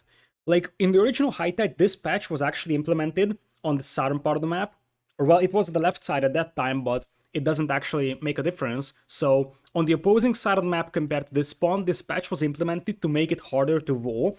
But considering that the players are now further away from this, it is still a very, very wallable map. And as I said, just looking at these maps, especially High Tide, I feel like this is just going to be evolved into fire galley fights on the north, because there's enough fish that is worth fighting for. There's quite a lot of deep fish. I think this is just the tuna. Yeah, it's 19 drops of deep fish. I think there might be a 20th one somewhere that I'm missing. Yeah, there's a 20th one. So there's quite a lot of fish over here that's worth fighting for. And I would assume that players will actually attempt to do that. Over here, we'll have Lancelot playing as Japanese in yellow. He's gonna have a nice back ward. Berries are alright. A little bit hard to ward the back of his base, but otherwise he's more or less vulnerable. Other side, we will have Siegfried with a sort of vulnerable map as well. This gold is a little bit exposed, but not impossible to wall either. So with Malians, you can actually go for the earlier dock over here with the cheaper buildings, whereas Japanese, obviously stronger fishing eco, could be men-at-arms opening as well. I feel like one of the problems that you could be facing with Japanese on this map is that this map is, even though it's technically vulnerable, it is quite open as well, so mobility could be a bit of a concern against faster moving civilizations like Malians.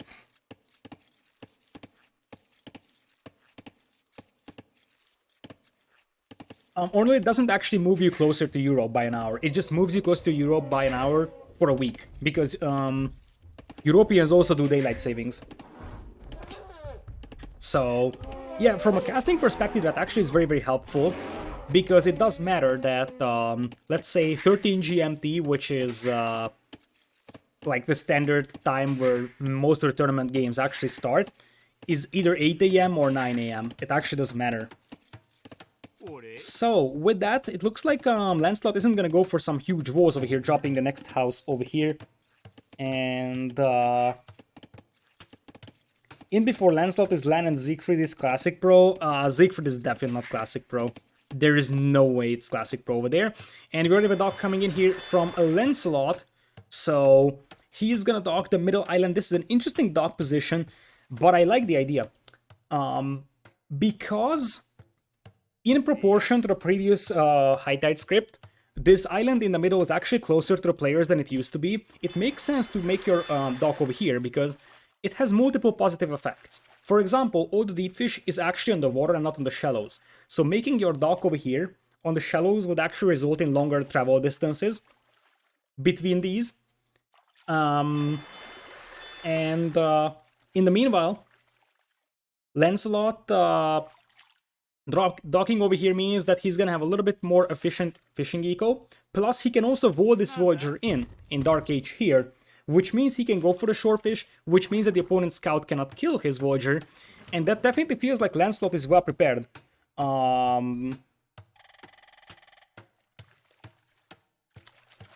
For this map over here, Sigfried comes in here with a dock with the same concept, protects that Voyager, so both of these docks should be having no trouble going up. So Lancelot, for now, keeps quite a lot of Voyagers on wood actually, so it's going to be a heavy fish boom from him. I don't like that Siegfried hasn't walled this Voyager in, but it's going to be fine for now. Most of the stone on this map, by the way, is here on the south. You will have your starting stone, which is like normal, 5+4 tiles, but all the neutral stone is on the south. This could be interesting in the long run. If Japanese want to go for Yasama Towers, that's definitely a possibility. We got a couple of crocs chilling over here on the south. Look at that majestic beast over here. He keeps his mouth open for the majority of the game, which was a little bit awkward. And as you see, this guy has no teeth. This guy has no teeth. Feels bad, man. Okay, now that we're done with National Geographic, we are gonna have... yeah, crocs spend most of their time in the water, that's true as well. Nope, they are actually land crocs, unfortunately. We're gonna have some big balls over here, MBL confirmed. No, I'm just joking. It seems like Lancelot has learned from the previous game and he realized that, okay, I can't play fully open against this opponent. And he's just gonna wall himself off over here. We are going to have Man-at-Arms opening here from Siegfried with the extra Pierce Armor on the Malia Man-at-Arms. It's actually a reasonable thing to do. Whereas on the other side, we do have what appears to be a full Vos, just Fire Galley play. That's the grand idea here for Lancelot. As I said, this is exactly what I said in the map video, that I feel like this map is wallable enough to make players just play standard Field Age into water fights and just wall themselves off. I feel like this map, in order to be a little bit more entertaining, it needs to be a little bit harder to wall. So potentially less wood lines on the front or so. Otherwise, I feel like this is the way that most of the players will try to play this map here. Regardless, we're gonna have even Field Age times for both players over here, as there is no Fire Galley coming from Siegfried just yet. As we already have Fire Galleys on the way from our Japanese player. So Siegfried only went for 2 fishing ships here, so you really wanna wonder if he's even wanting to invest into water engagements at all. Because against Japanese, it might not be worth trying to fight on water anymore.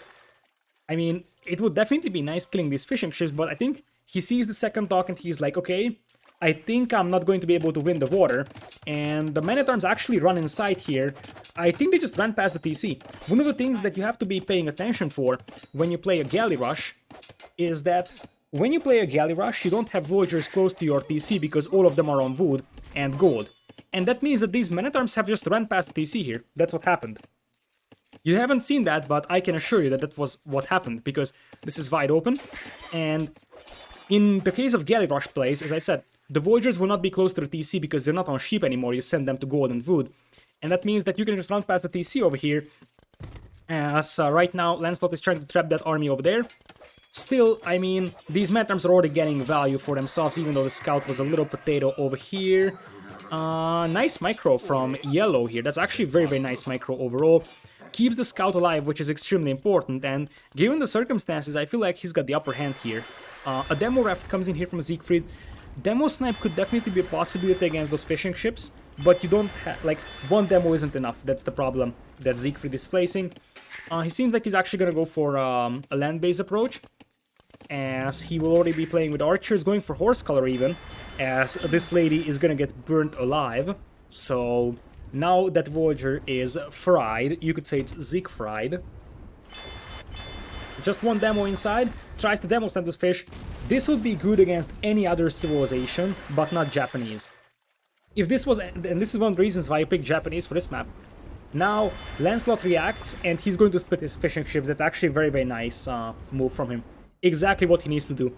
Split his fishing ships, because that makes those demo snipes very, very inefficient. Over there is still one more man-at-arms inside, but at the end of the day, there's a 5 Voyagers lead for Lancelot over here. And the thing is that he's Void. So technically those archers won't be able to inflict that much of a damage, although there is an overchop there. Something that could cause a lot of chaos, because there is an overchop and this is not Void here. So those archers could technically run into this wood line and then run past it. That's something to pay attention for. And at this point, I think that Siegfried is going to wait until maybe one of the fish runs out here. Like, this fishing ship might be going for a different pond, and he wants to wait until more fishing ships combine on a single pond. But you see that Lancelot is already adding a lot of fishing eco. Now, this is a nice move here. You got a man-at-arms from the inside that denies the revolving. Nice layers behind. So I don't think that these archers are getting through these walls right now. Yeah, it's one man-at-arms because the other two were killed.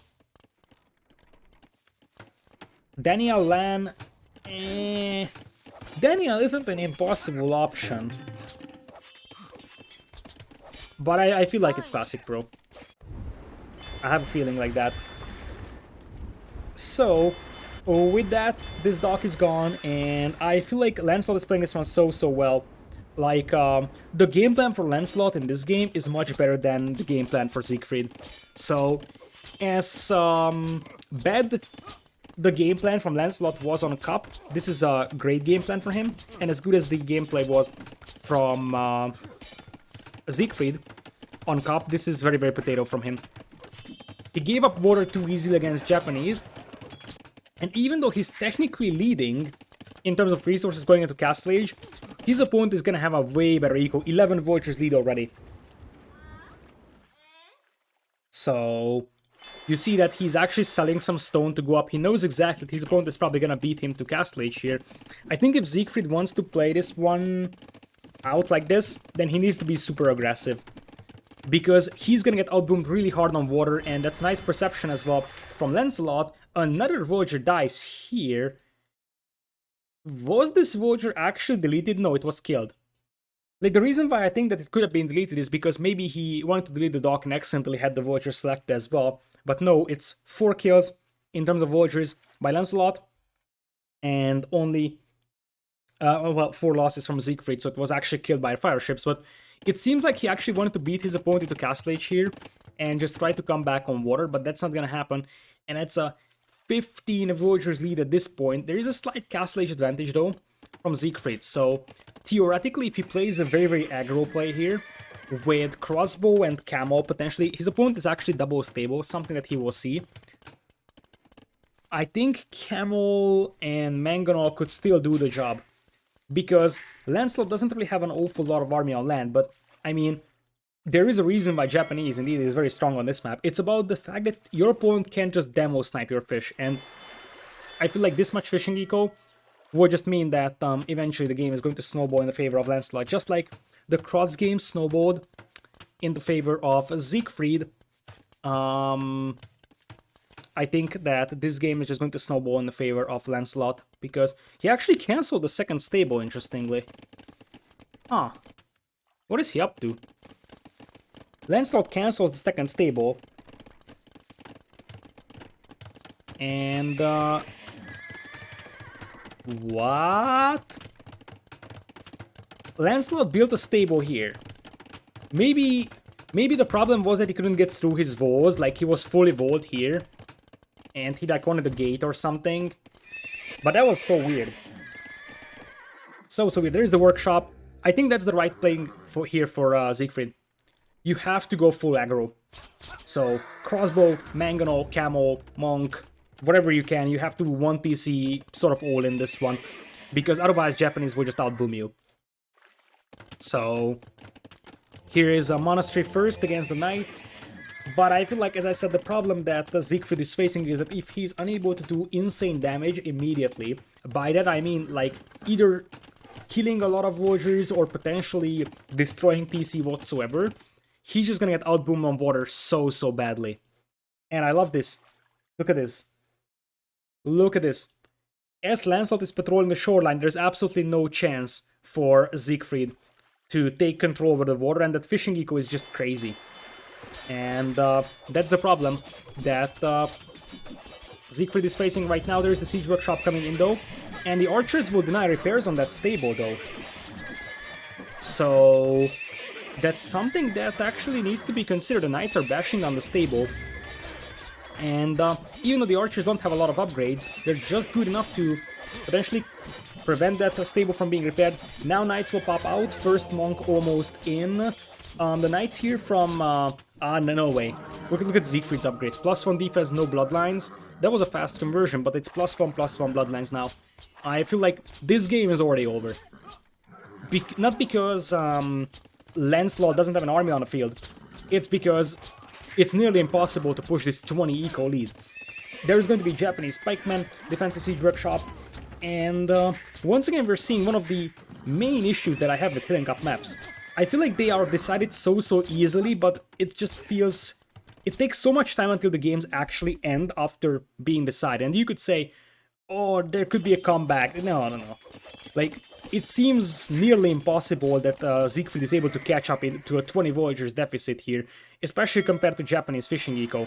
The only hope that he has is if he's somehow able to take an amazing engagement over here, which seems very unlikely. I mean, it's Japanese pikeman. He doesn't know what his opponent is up to, but it's gonna be 3 TCs from Lancelot, who's going to start transitioning to fish traps. And now the knights flood in. It's a couple of archers, but these archers aren't really going to do much against Castle Age pikemen with +1 defense. This game is so over. I mean, even if... Oh, actually, that's a lot of knights. That's a lot of knights and a little bit of a sloppy engagement from Lancelot, although he still has his own knights on the field, and he can make a couple more pikemen. I feel like the problem that Siegfried is facing here is that, yeah, he took a very good fight, but even this good fight isn't enough to compensate for all the deficit that he's having. Because his opponent has a so big eco lead that he's just able to, you know, take very inefficient engagements. Mangonel takes a shot, tries to pick off the archers. The idea here is that you are focusing on the archers to make sure the spearmen do survive. And I think right now if you're Lancelot, you actually wall that one so that you prevent the ram from breaking through. But really, I feel like at this point it's 22 villagers lead by Lancelot, and he's 3 TCs, his opponent is 2, no fish. I think the only thing that's missing for Lancelot is more wood villagers. So he needs more wood villagers because these fishing ships are running out of food very soon. We're gonna have a knight counterattack here. That's a nice move as well from Lancelot. His opponent is playing wide open, as the Scorpion is actually targeting it. No! Please, Scorpion. Wait.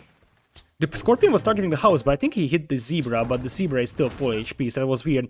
The Zebra is running for his life so much. Look at this poor guy.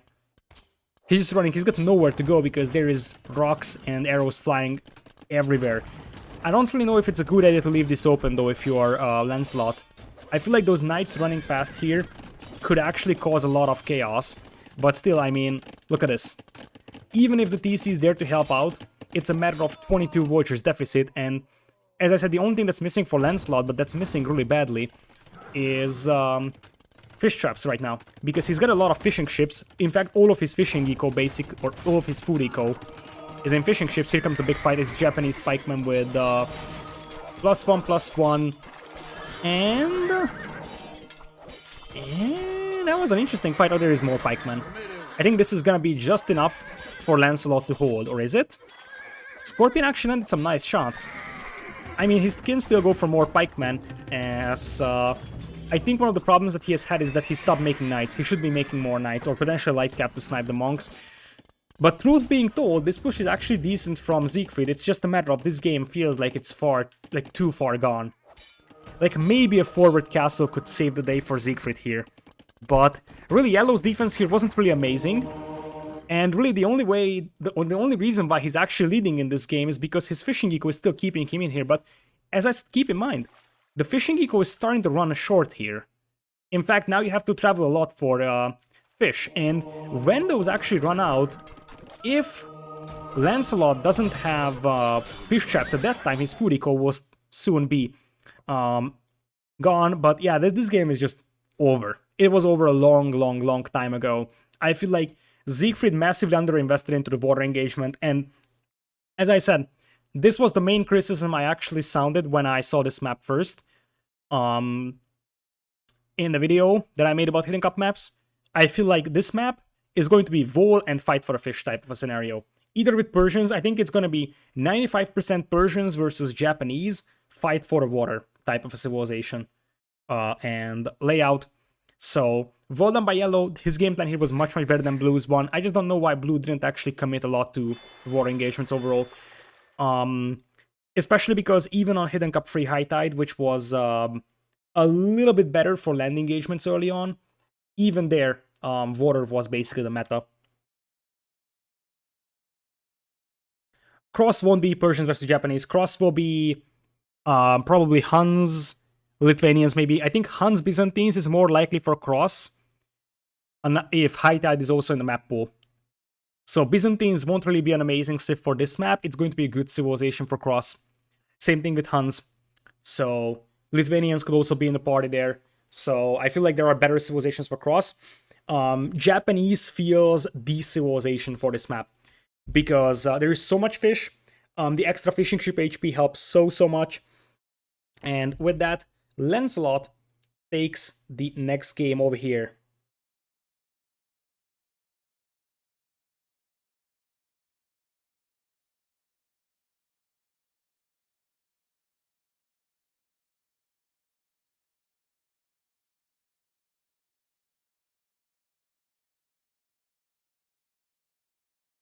With that, we are gonna have a game number 6 coming up here. And honestly,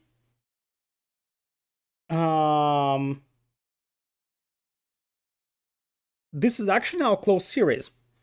How are you gonna reveal who the players were? Robo is going to tell us. That's simple. Robo will post it, and I will tell you who the players are. That's the way that's gonna work here. We don't have like a fancy overlay for revealing players whatsoever. No, I think it's gonna be after the first show match. I'll have to double check. I think it would make more sense to reveal it after this show match and then go for the second one separately. Like, I feel like, especially because it's best of sevens, I feel like by the time we finish with the second show match, everybody will forget the first one. So I feel like it's probably better organization-wise to just treat these two show matches as different entities and just reveal the first one after the first show match and reveal the second one after the second show match. I think that makes more sense.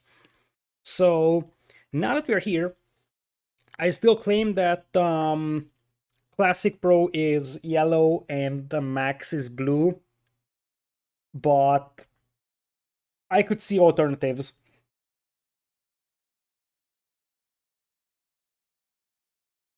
So, we got the Japanese gone for Lancelot, and Malian's gone for Siegfried. Now we're going to another home map of Siegfried, which is either Gold Rush or Bay.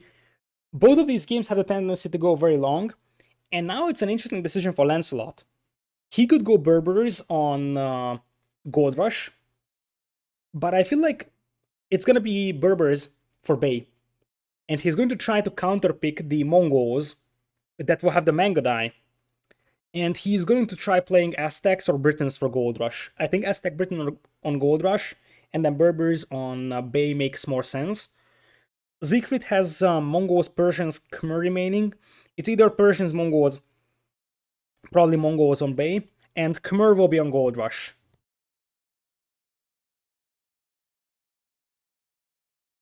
So with that, let's see if Robo actually posted the lobby. Indeed, he did, which means that we have another game coming in here. As no surprise, it is Bay once again. We actually go back to different colors. We go back to the colors that we had in the previous games, or in the first game. Lancelot will be now playing blue, and Siegfried will be playing in red. So it seems like they played the first game like this: Lancelot blue, Siegfried red, and after that they actually played yellow for Lancelot and Siegfried in blue. Apologies for the confusion. Who do you think is who? I think Lancelot is Classic Pro, Siegfried is Max. I'm like 60% is sure about that. As we will have Bay, also known as Pants, coming in here in a matter of moments. We'll have Siegfried playing on the left as Mongols in red. Right side, it is going to be Lancelot playing as Blue Berbers. And indeed, the Berber pick for Lancelot here makes quite a lot of sense because the early Mango Dive will pretty much be hard countered by the Berber player here. It could be reasonable for like an aggressive Castle Age based push with Knights and Camos or so. The problem that Berbers will be facing is that they don't really have an answer to like an Onager Mango Dai or a Siege Ram Mango Dai play here, which is definitely possible in Post Imperial by the Mongols. This is definitely one of those maps that can drag out very, very long, although the stone being on the front means that it is actually quite hard to survive against an early Feudal Age push, and I think that's a very, very nice and welcome change to this map. That being said, Siegfried actually has an awful map. Look at this. Forward berries, awfully open golden stone. He's got a gold over here at the back, which is nice, but I feel like this is just an absolutely awful scenario. One tower here denies the primary gold and the primary stone. I think the stone is a bigger issue here. Luckily for Siegfried, he does have wood line at the back, so all of his wood can be denied, but that's already a massive concern here, I would think. And Berbers can definitely think about going a little bit more aggressive here early on, because you don't really want this game to go into post-Imperial. Because, as I said, Rams or Onagers could be problematic for you to deal with. Other side, Lancelot's gold is actually amazing, and Lancelot's got a very, very good map, to be honest. He's got no back wood, that's true, but it's an easy wall-off. The stone is once again wide open for him, so that's no great situation for him. If he had a wood line over here, that would be a perfect map on this generation, but it doesn't seem to be the case. So both players have kind of type maps. I feel like I still like Lancelot's map a little bit better, because like a worst case scenario, if archers are pushing your wood line over here, for example, you would just make a defensive tower, right? So I feel like it's better to have the safe gold over here at the back and an easy vulnerability compared to a very, very open map and your gold being exposed that much. So here comes Lancelot as he's trying to snipe the docking vulture. Siegfried will smartly protect that will with his own scout, and now we'll just chase it down, which means that both players will eventually have their dogs going up without any major delay. Indeed, here comes the first one, and here comes the second one. Now, the script has been updated compared to the one that has been used in the qualifiers. Now, both sides spawn with, I think, 4 tiles of deep fish. Some tiles of deep fish were missing in the qualifiers, so there were instances where one player only spawned with like 3 or 2 tiles of deep fish close to his own side. Now it is a lot more balanced as a script. So for now it seems like we still have the scouts chasing each other, and Siegfried lands the first hit, as Lancelot will have to run away from this one. Lancelot was trying to run for a hill here, but that is not going to happen either. It's worth pointing out that this map doesn't actually have any hills other than this one over here. Like, this is the only hill that you can have on this map. Everything else is complete flatlands. So we're gonna have the second board coming in right now for Lancelot. So far, it's pretty much mirror plays here, and you will probably see Fire Galley opening for both players.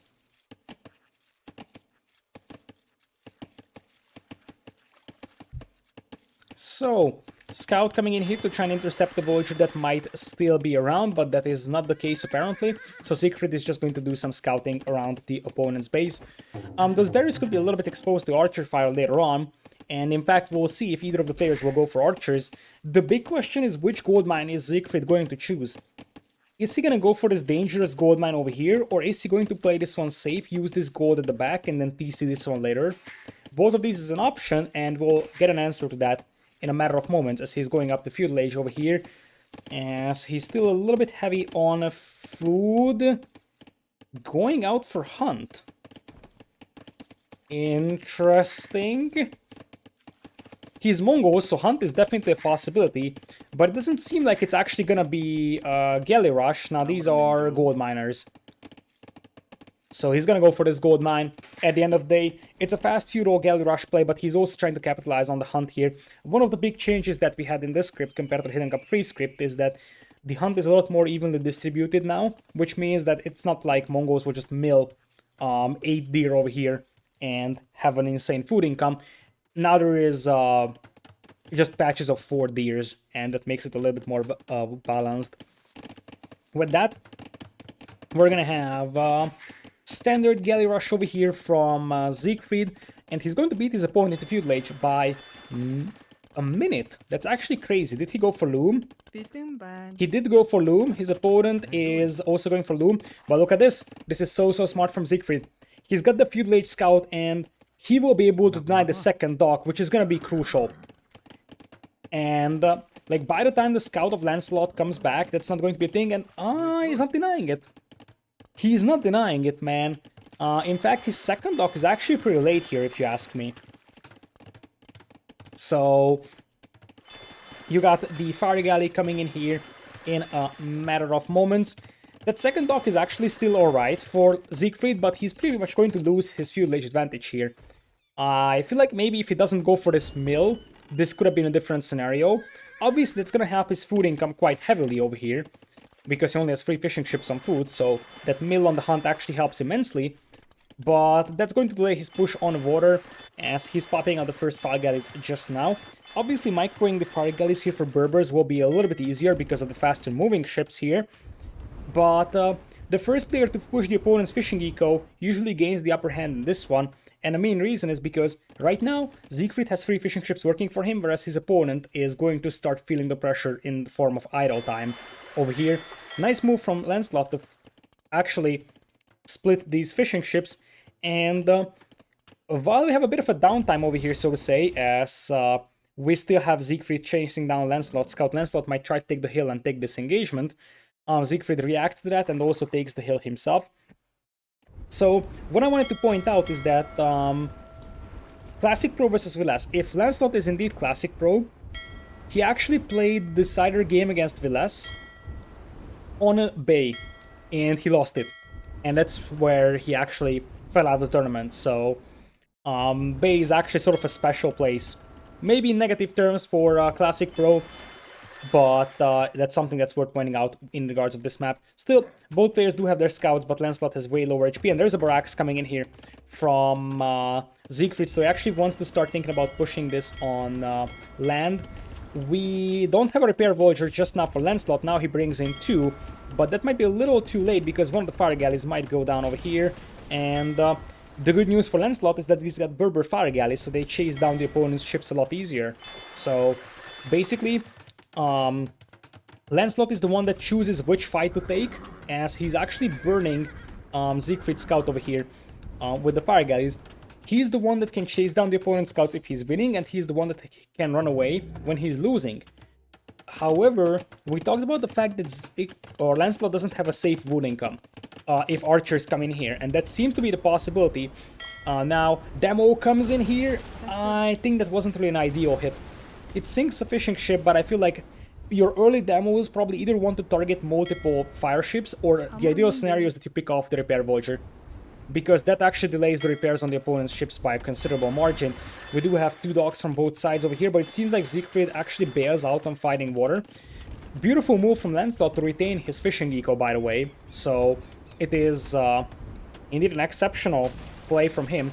And it's always very important. It's one thing that you're fighting on water, even if you're losing on water, if you can keep your fishing eco alive a little longer, that's going to give you a nice little advantage.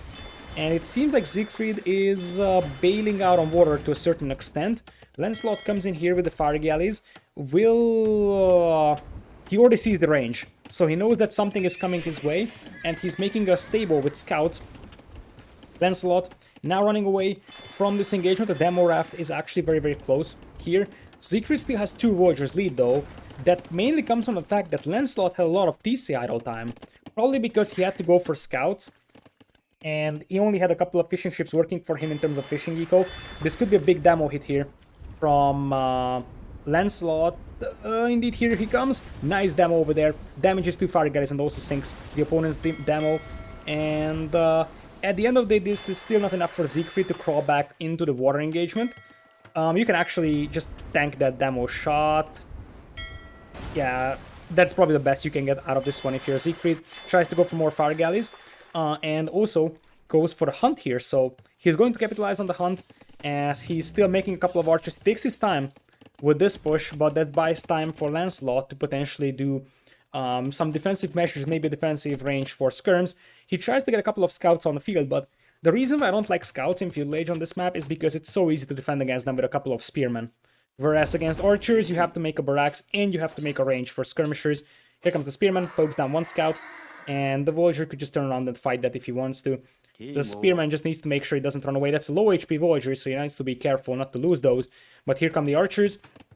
Fire galley numbers right now are relatively even, if you ask me.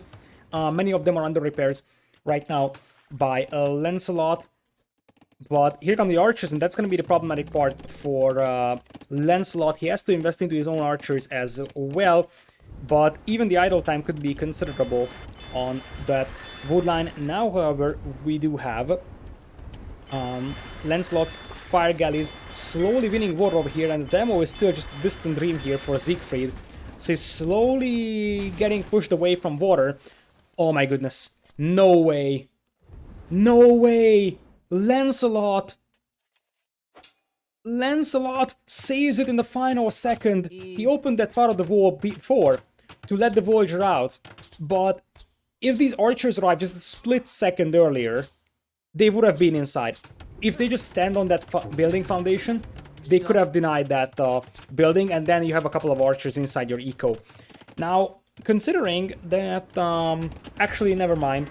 Siegfried is on the way to Castle Age, or at least it's going to be on the way in a matter of moments, so he was able to do enough damage here to Lancelot's eco, or at least force him to make quite a lot of scouts, plus capitalize on the Mongols' hunt to be able to beat his opponent to Castle Age, which is a rare sight to see, to be honest, as we have a fire galley that will probably try to burn the scouts. Their nice move from Siegfried saving that Voyager. So the idea is that in the majority of the cases, the player that is winning water and has the fishing eco alive usually beats the opponent to Castle Age because of the extra fishing eco. But in this case, the Mongol player was allowed to have a sort of untouched food eco here with the hunt, and that actually helped an awful lot, as now the Voyager, I think this Voyager is going to die here. Indeed, Voyager, and the fire galley goes down as well. There is going to be a need for a defensive spearman or so here for Siegfried, but he's on the way towards Castle Age. And I would think that it's gonna be just crossbows, but cav archers could also be something that he considers eventually. There is apparently fire ship still being queued up, which means that we will see war galley upgrade most likely from Siegfried. Eco numbers are heavily in the favor of Lancelot, but he's much further away from Castle Age than his opponent is. So really the eco difference is just in the form of these 3 fishing ships. But you gotta wonder how you're going to hold against the early crossbows. Now, good news for Lancelot is that he's gonna be able to go for a cheap Berber Knights, and early Knights will just clap the early crossbows. It's going to be a question of how many crossbows can Siegfried get on the field, because he doesn't really have an amazing number right now. So we're gonna have these Voyagers idle for quite a while here.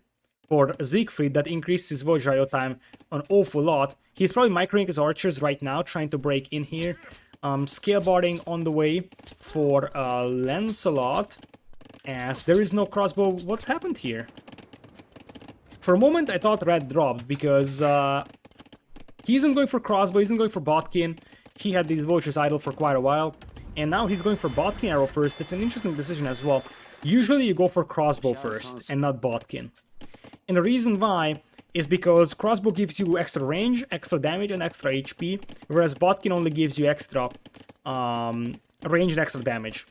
So the crossbow in general is a better upgrade than the Botkin, and it seems like the reason why he's going for that is because he wants to switch into Mongol CA over here. But I feel like you could have made a case for getting the crossbow upgrade here for these guys, because they could have done so much damage in this early push. I like the way that Siegfried's actually teasing this stone mine here, because this stone mine is gonna be helping him an awful lot when it comes to getting the castles up for Mangadai, and as I said, this stone mine here is still kind of bad. 4 villagers lead right now for Lancelot, who just reached Castle Age here. Both villagers, or both players, have fairly decent voyage idle time. Still, Lancelot seems like he's winning water, and I just don't know what exactly Siegfried is doing, as there's already a forward siege workshop coming in here from Lancelot. Like, Siegfried, in the last couple of moments, he felt like he slowed down quite a bit. Because at this very moment, we are gonna have just a couple of cav archers over here, but Scorpion's Knights could be very devastating here, and don't underestimate the Berber Knight Flood, especially against a player that is playing this open and having this gold mine open like that. We could see a game number 7 over here, if this continues to play out the way that is happening right now. Because as things stand, the water is gonna be under the control of Lancelot. There is still some fish that is worth having here, so it's actually a nice little eco boost here for Lancelot, and it's all about gathering those mangonels or scorpions on the front line. Indeed, it's Scorpion first against the cav archers, and since there is no siege workshop from Siegfried here, what you could do is make a ram after the Scorpion. After the initial Scorpion, you start making a ram, and you get +2 defense for your knight. That's going to be a priority now that he's up against cav archers. And as I said, make a ram and ram down those ranges. So basically there is no tools for Siegfried to kill battering rams right now. He can't pull the wall just because knights are around. Cav archers won't kill rams, and at this point, as I said, cancel the Scorpion and go for 1 battering ram. You could go for a mangonel as well, that works just as fine. But I feel like here, you could really take down those ranges really fast, and that would cripple the opponent's production of cav archers. You already have a Scorpion pushing goldmine. Those cav archers are missing ballistics, they're missing tumbling, they're missing bloodlines, they're missing husbandry, they're missing every single upgrade that is possible other than Botkin. And that is the reason why a cav archer switch is often hard to pull off, especially the civ that's not Hans, that at least has cheap cav archers. Because early on, if you don't have the upgrades for the cav archers, you have to compensate by having the good numbers of CA. It's gonna be a mangonel first. We'll have a camel play here from Siegfried, but guess what? The Berbers can actually fight against the camel play quite nicely as well. Yeah, Mongols ones at least fire faster, but still, I'm not really impressed. And I feel like if as I said, if Lancelot brought in a ram here, this will be -2 ranges. I feel like he's not bothering with that because he sees the double stables, so he knows it's gonna be camels eventually against him. He can actually react to a couple of monks, indeed here come the monks, and just keep adding his own camels. Nice move from Lancelot over here to try and stand on that village, and you could also see a couple of janitors now, honestly, against the cav archers.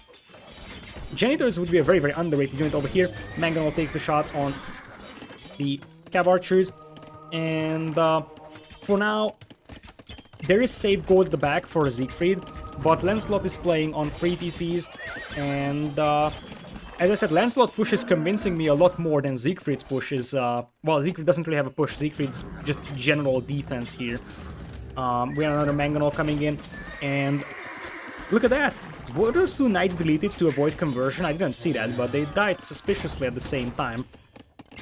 There's only 2 TCs for Siegfried here. Lancelot doesn't know about the other TC here on the south, so he only knows about this one. Siegfried has stones, so he can actually repair this TC, but only now is the siege workshop coming in, so I wonder if Siegfried is going to be able to keep that TC up for long. Now you could make a ram, though. Just make a ram, start taking down these buildings. You could make a case for trying to take down the blacksmith, because a blacksmith would, like, taking down the blacksmith would delay the upgrades on those camels. Look at this. It's unupgraded camels versus Berber camels with bloodlines and +1 defense. The upgrades aren't amazing either from Lancelot, but it's a matter of one player at least has a couple of upgrades, the other one has none, and the TC went down very, very easily over here, as Siegfried's trying to get a couple of conversions in, unsuccessful so far. Gets now 1 camel. It's interesting that the Mangonels aren't firing on the monks, so there were 2 conversions at the end of the day, which was a little sloppy. But at this point, Siegfried taps out, and We have a series for us over here. It seemed like after game number 3 or game number 4, we had a 3-1 standing in the favor of Siegfried, and Lancelot is not ready to go out just yet, as we will have a game number 7 coming in here. I think it will be just in time. With that, that's going to be a Gold Rush game.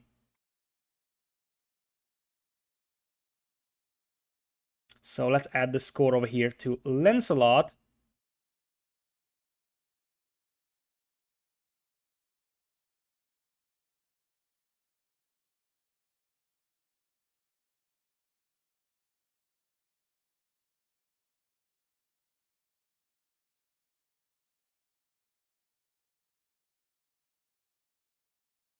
And we are gonna have,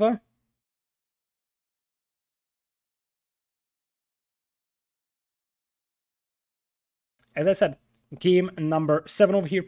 After this, there is another show match as well. Same settings, hidden identities with draft.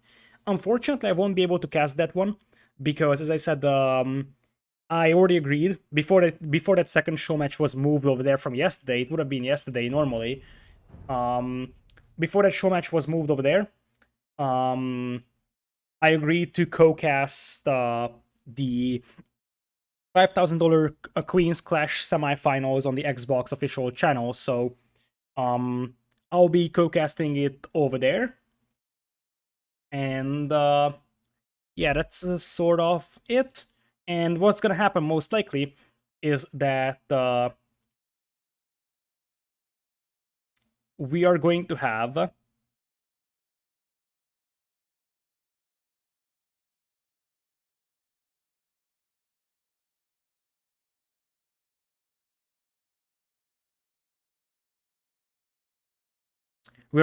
that second show match casted by me for YouTube only. So just like I missed out on certain qualifiers during Hidden Cup, I actually made up for them in YouTube only content. That's gonna happen as well. So probably when I finish Queen's Clash today, I will just go and cast the Rex of that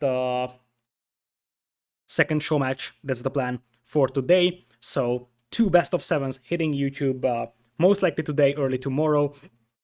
And obviously, in the second half of the upcoming week, we're gonna have the Hidden Cup 4 main event. I'll be casting all of it live, but I will also be uploading all of those to YouTube. I will try my best to upload everything in the day they happen because it's going to be some work, but I will try to make sure that everything hits YouTube as fast as possible.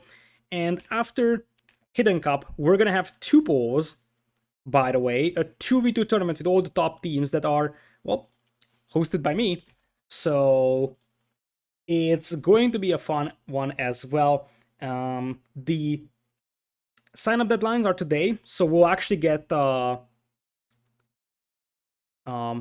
we'll actually be able to take a look at the signups once we have them tomorrow, at least finalized, because I said sign up deadline is today. With that being said, we do have the next game coming in, and that is going to be Lancelot versus Sigfried. Lancelot goes back to the yellow color, and the thing is that the only game that Lancelot won with yellow... Wait, no, he won multiple games with yellow, actually. He won the Islands one, and he won the High Tide game as well. So he, I think, is out of 1, 2, 3, 4 games where he played yellow, he's 2-2. So once again, they're going back to these colors. I'm not sure why they're flipping around with the colors like that. So with that, it's Gold Rush, and we haven't taken a look at the civilizations, but Berbers and Aztec, actually no, Berbers are gone for Lancelot.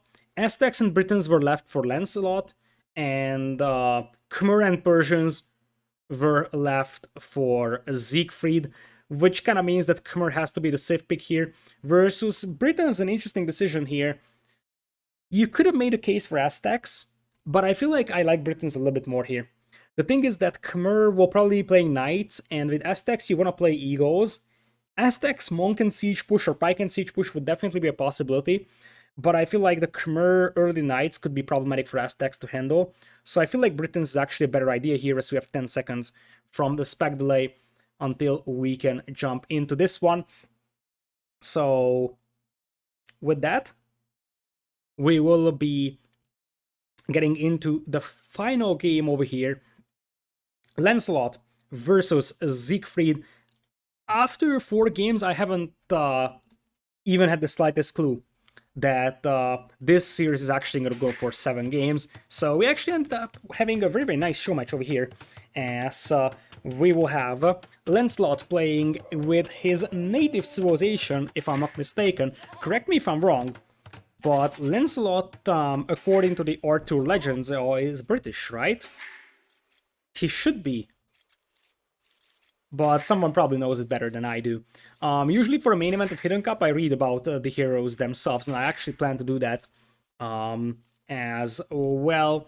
So we're gonna have Lancelot as Yellow Britons on the north, and Siegfried, not so native civilization. He is the Khmer player in blue on the south. Siegfried actually has, look at that perfect map. This is a near perfect map for Siegfried. Beautiful gold at the back, super easy wall off, a lot of wood at the back, stone at the back, berries safe. The only thing I don't like is that the secondary gold is too exposed to my taste, but other than that, this is a dream map for Siegfried, and we could see maybe a 23 plus 0 fast castle from Khmer into Knights and potentially Siege could be an idea, or just go for a fast castle and go for a more eco-heavy approach from Siegfried could be a possibility as well. So there's a lot of flexibility involved with Khmer here. One thing I would dislike to see though is scouts. I feel like scouts shouldn't be a thing on this map because this map is generally too well volable for scouts to be viable. That being said, Lancelot is right now hit with an absolutely awful map. As good as his opponent's map is, Lancelot map is absolutely disaster. So this gold mine is sort of useless early game, and this gold mine is a disaster as well. Like, in order to be able to protect this gold mine, you have to wall all the way through here and here. That is an absolute nightmare for Lancelot here. In the decider game, this is sort of unfortunate for him, let's say. So, with that, we're gonna have the first Elephantary now coming in here for both players. One thing that's worth pointing out is that in many tournaments, this is just an aesthetics things while we're looking at the Dark Age. In many tournaments, we have a variety of map colors for the map. So for example, Gold Rush can spawn in a green version, or a deserty version, or maybe like a Southeast Asian version. Here in Hidden Cup, it seems like most scripts are scripted in a way that it is 1 or 2 color sets only. So for example, Gold Rush is always this deserty, I'm not sure if this is actually full desert. This feels more like a steppe-ish color set and color palette. But for example, Hideout always spawns green, so the European tree and nature set in general. Yeah, exactly. As Corzini is saying, it's always just one. I wasn't sure if every map spawns like that, but it seems like it is now consistently one for each. In previous Hidden Cups, certain maps were always spawning in a certain color set. So, for example, Hideout was always green, Arabia was always green, Bay always spawns in the same way. But now it seems like all maps are actually going to be the same color palette.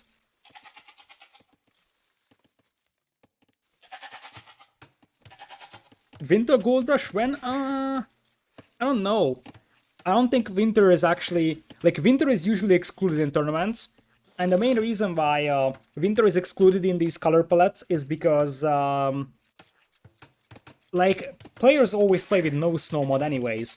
So the white actually makes it a lot harder to see things. I'm also using no snow, so I wouldn't be able to see that.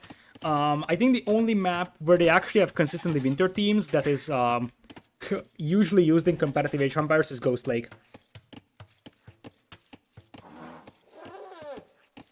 So with that, we will have 4 walls for Siegfried over here, walling the way he should here. And he could actually trap that scout inside. Oh, that's so good from Siegfried and so unlucky from Lancelot.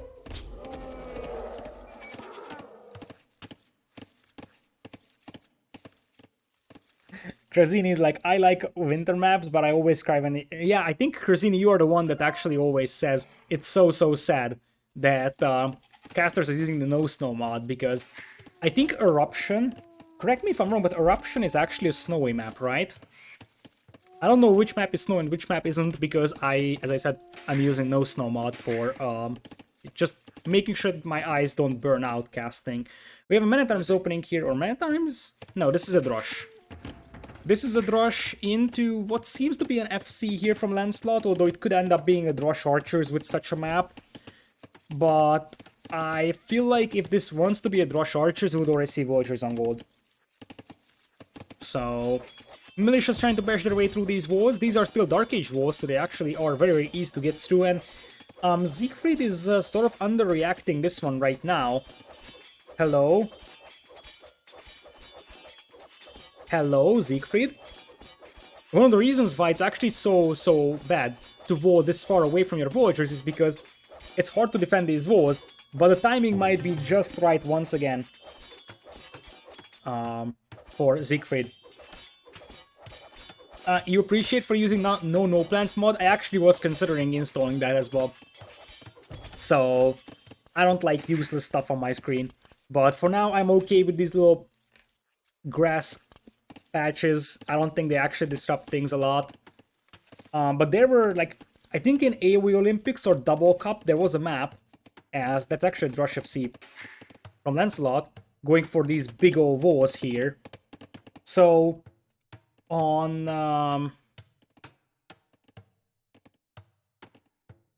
AoE Olympics or Double Cup, there was a map that had like an insane amount of this grass, and I was screaming. I legit was screaming, and I was like, there's no way there's so much grass over here. It was like blocking half of the vision. Units were disappearing in all that grass. So, that's definitely something that needs to be avoided. This actually ends up being a 29 villagers Drosh FC. With Britons, that's actually pretty late to my taste. Farming seems to be satisfactory with 2 or 3. Actually, it's 2 or 1 deer pushed in here. Might be a little too low on food. As that's actually going to be a late castle age here. It looks like Siegfried is just going for a naked fast castle approach. I'm not sure if he added any villagers in feudal age, but regardless of that, this is still end up being a 25 no loom fast castle. So this is why Khmer can be so dangerous, and if you combine the fact that Lancelot went for loom with the fact that he went up at 29 villagers,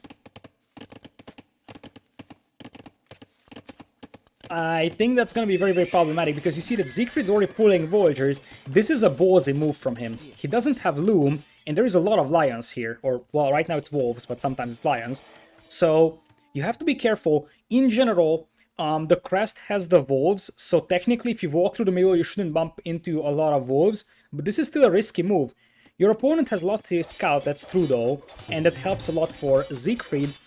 But this is looking extremely good for him. He's going to be just 30 seconds later to Castle Age than his opponent is to Feudal Age, which means he's going to have a clean, free-ish minutes of window to push his opponent. And with such a bad gold mine for Lancelot, that could be devastating.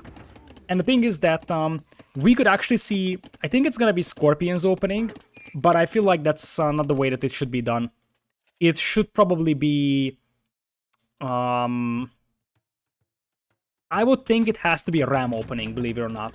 Because rams take down buildings really fast, and you could really start knocking down those walls. Alternative is a mangonel. It has to be mangonel ram here. Khmer oftentimes open with scorpions because of the extra range, but I feel like you just need a unit that actually kills buildings as well. So, Scorpion wouldn't really do that. And we are gonna have... Loom coming in just now. Here is the wolf, and that's not going to pick off a single villager here. Siege Workshop in. See, this is what I was referring to. We will have a 2.5 minutes advantage for Siegfried over here going into Castle Age. And this wasn't even a super fast castle from him. You could do 24 plus 0, even 23 plus 0 might be doable, but that's really hard to pull off. Especially considering that Siegfried actually pushed in all of his deers, so it ended up being nice. Cleans up the militias, and now it's knights. And scorpions, why scorpions? What is this obsession with scorpions?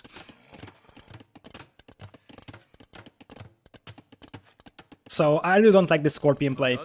Because the thing is that, I mean, you have the extra range with the Scorpion, sure, it actually is nice against the Spearman, but you can't actually take down buildings with it, and that's my main problem here. But still, Siegfried actually is able to force a defensive tower over here as another Scorpion comes in. Imagine if you had a Mangonel to take down the tower. That would be a Feudal Age tower, and you would already be able to start killing it. Villagers being shot at by the Scorpion. They're lining up nicely when they are making this tower. The tower is gonna go up though. That should have been a Mangonel. I feel like it should have been a Mangonel.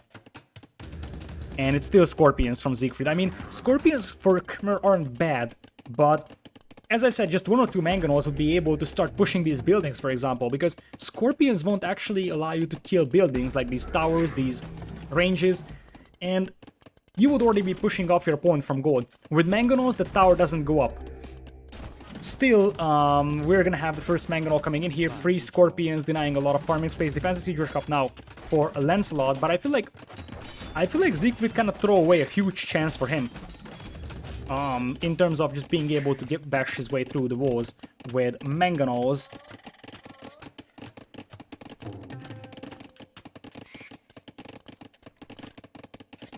So, with that, Scorpions, as I said, still denying some farming space. Here comes the first Mangonel. Crossbows might actually try to launch a counterattack. At this point, we have some more knights coming in here. Only 4 on foot from Siegfried, but, well, he's got Khmer farming, so that might be enough, especially if he uses market a little bit, which doesn't seem to be the case. It's amazing, by the way, that Siegfried has 3 seconds of TC idle time. He's able to make knights, he's able to make villagers at the same time, and he's not using the market to this. That's absolutely crazy. And I think this is what should have happened earlier. A Mangonel opening here would have already destroyed that tower, and now that tower has more HP because it's a Castle Age tower. Now there is a chance for Mangonels to come in from Lancelot. I feel like Siegfried has thrown away a huge chance over here by going for Scorpions instead of Mangonels. And if he loses the game, I'm going to say he lost it because of that. He had a 3 minutes advantage into Castle Age. If it's 1 Mangonel instead of 2 Scorpions, that tower might not even go up. And even if it goes up, it's a Feudal Age tower, and you could have actually finished it off with a Mangonel very, very easily. Push your opponent off from gold, and that already is enough to secure a massive lead for you. Here, right now, you're sitting with 3 Scorpions that are completely useless currently. One positive thing with the Khmer Scorpions is that they actually have the same range as Britain crossbows, whereas the Mangonels only have 7 range. Britain crossbows with Bodkin will have 8, so that's definitely a positive from that perspective, but still, the chance or the potential to damage buildings missing from them actually hurts so badly. So, Mangonel pops out over here for Lancelot, and he does a delete trick over here. That was a delete trick over there. And Lancelot is holding. He's gonna go for TC number 2. And we're gonna have TC number 2 coming in here for Siegfried as well in the middle. Right now, Siegfried is the one that's controlling the middle. And I'm just screaming in anger, seeing how useless the Scorpions have become. And I feel like a Ram would have worked because you can actually start knocking down buildings. A Mangonel would have worked. A Scorpion is not something I like. I mean, if it was against Bodkin crossbows and your opponent would be in Castle Age, I say, okay, whatever. You can have the Scorpions now. But against the Feudal Age player in that situation, that should have been a Mangonel. And that's going to cost a lot for Siegfried because he has lost a huge chance to push his opponent away from gold. And now, Lancelot is able to break out, go for a cheap Britain TC, and drop it on the gold mine. I don't think that he wants to lure those Scorpions into that TC though, because that could still be scary. But I feel like Lancelot is taking this one over once again. So, as good as the start was from Siegfried, now we're seeing very, very little out of that. And this will be a huge comeback, by the way. It's close to reverse sweep if Lancelot wins this one. He was down 3-1. And now it's gonna be 4-3 for Lancelot if he's able to launch a comeback. And now with 3 TCs for him, he's gonna have the Britain crossbows. Look at this formation. What is this? Look at this, how cute it is. Looks like a campaign army.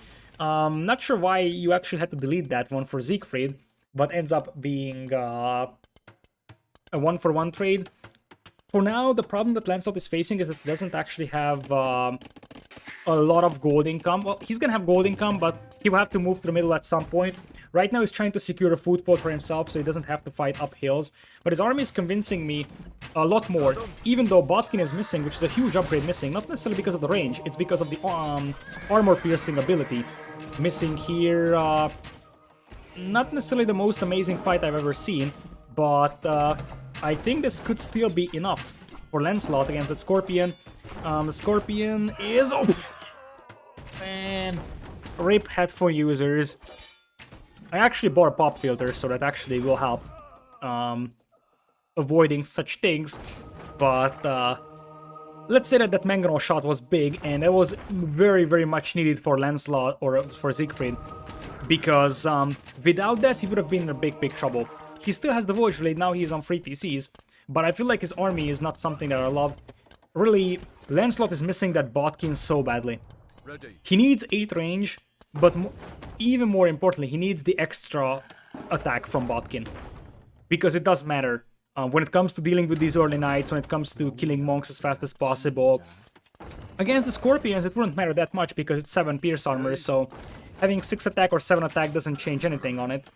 But against the Mangonels, for example, I think it would matter. So, for now, Siegfried is still holding this hill over here and he's on stone. That's actually something I like from Siegfried. He realizes, hey, I am unable to push my opponent's base. What can you do in this situation? You can go for... that's actually a nice 1-for-1 trade over there. So you can go for a forward castle. And I think that's the plan here for Siegfried. Siegfried could very well afford a castle on this ridge, and that would deny the easiest accessible stone from his or gold from his opponent. Because if you're Lancelot, you want to grab the gold here or here. A castle somewhere around over here would potentially be able to deny both of those. And it's 4,500 stone in the bank. Lancelot was thinking about the castle himself. The question is, does he actually have the military to get that up? Because I don't think it's actually a possibility. He's gonna get that castle up over there, if that even goes up, because I feel like that is not going to be a castle that's gonna be allowed. Mangonels and Scorpions here, with the extra range, will just be able to deny that one forever.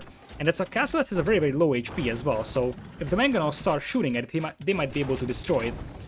Nice Scorpion shots on the crossbows lining up, and I think Lancelot seems to slowly start falling apart here. Because...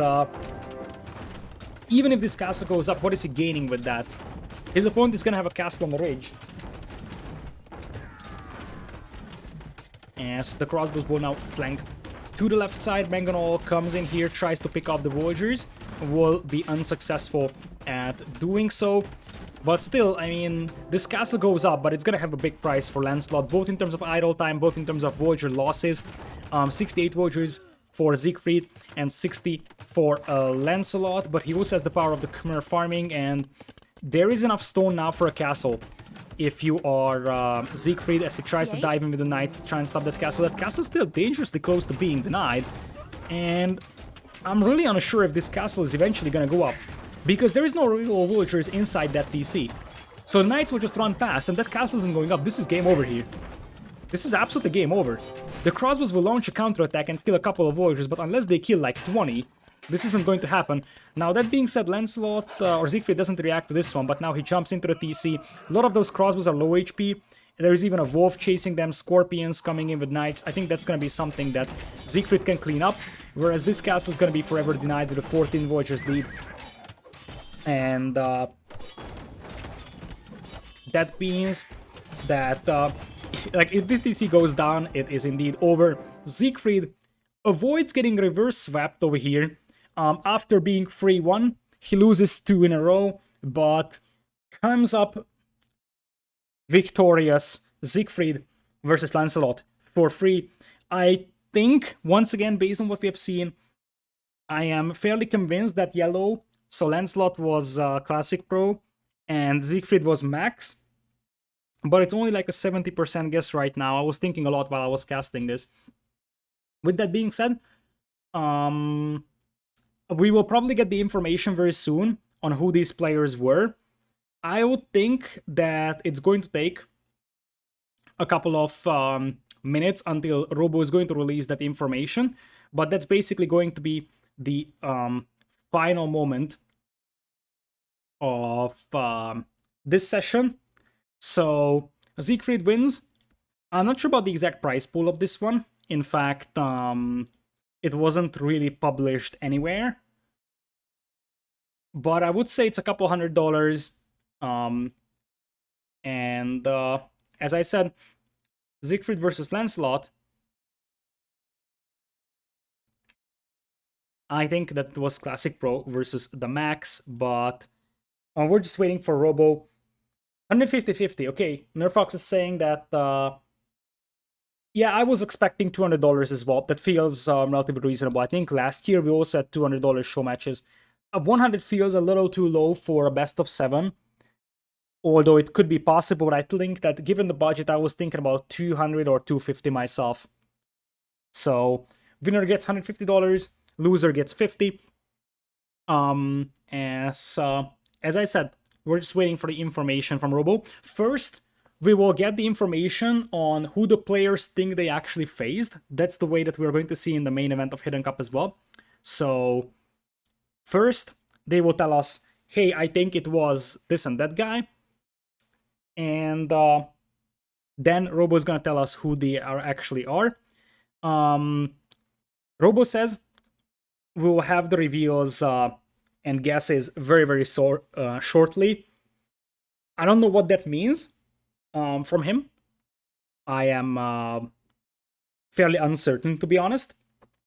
So it might be half a minute, it might be 5 minutes. I have no information about that. But still, we will wait it out. And after that, we'll call it a day, most likely, over here. Obviously, as I said, there is going to be a second show match after this. I will cast that from recorded games for YouTube. So we are still waiting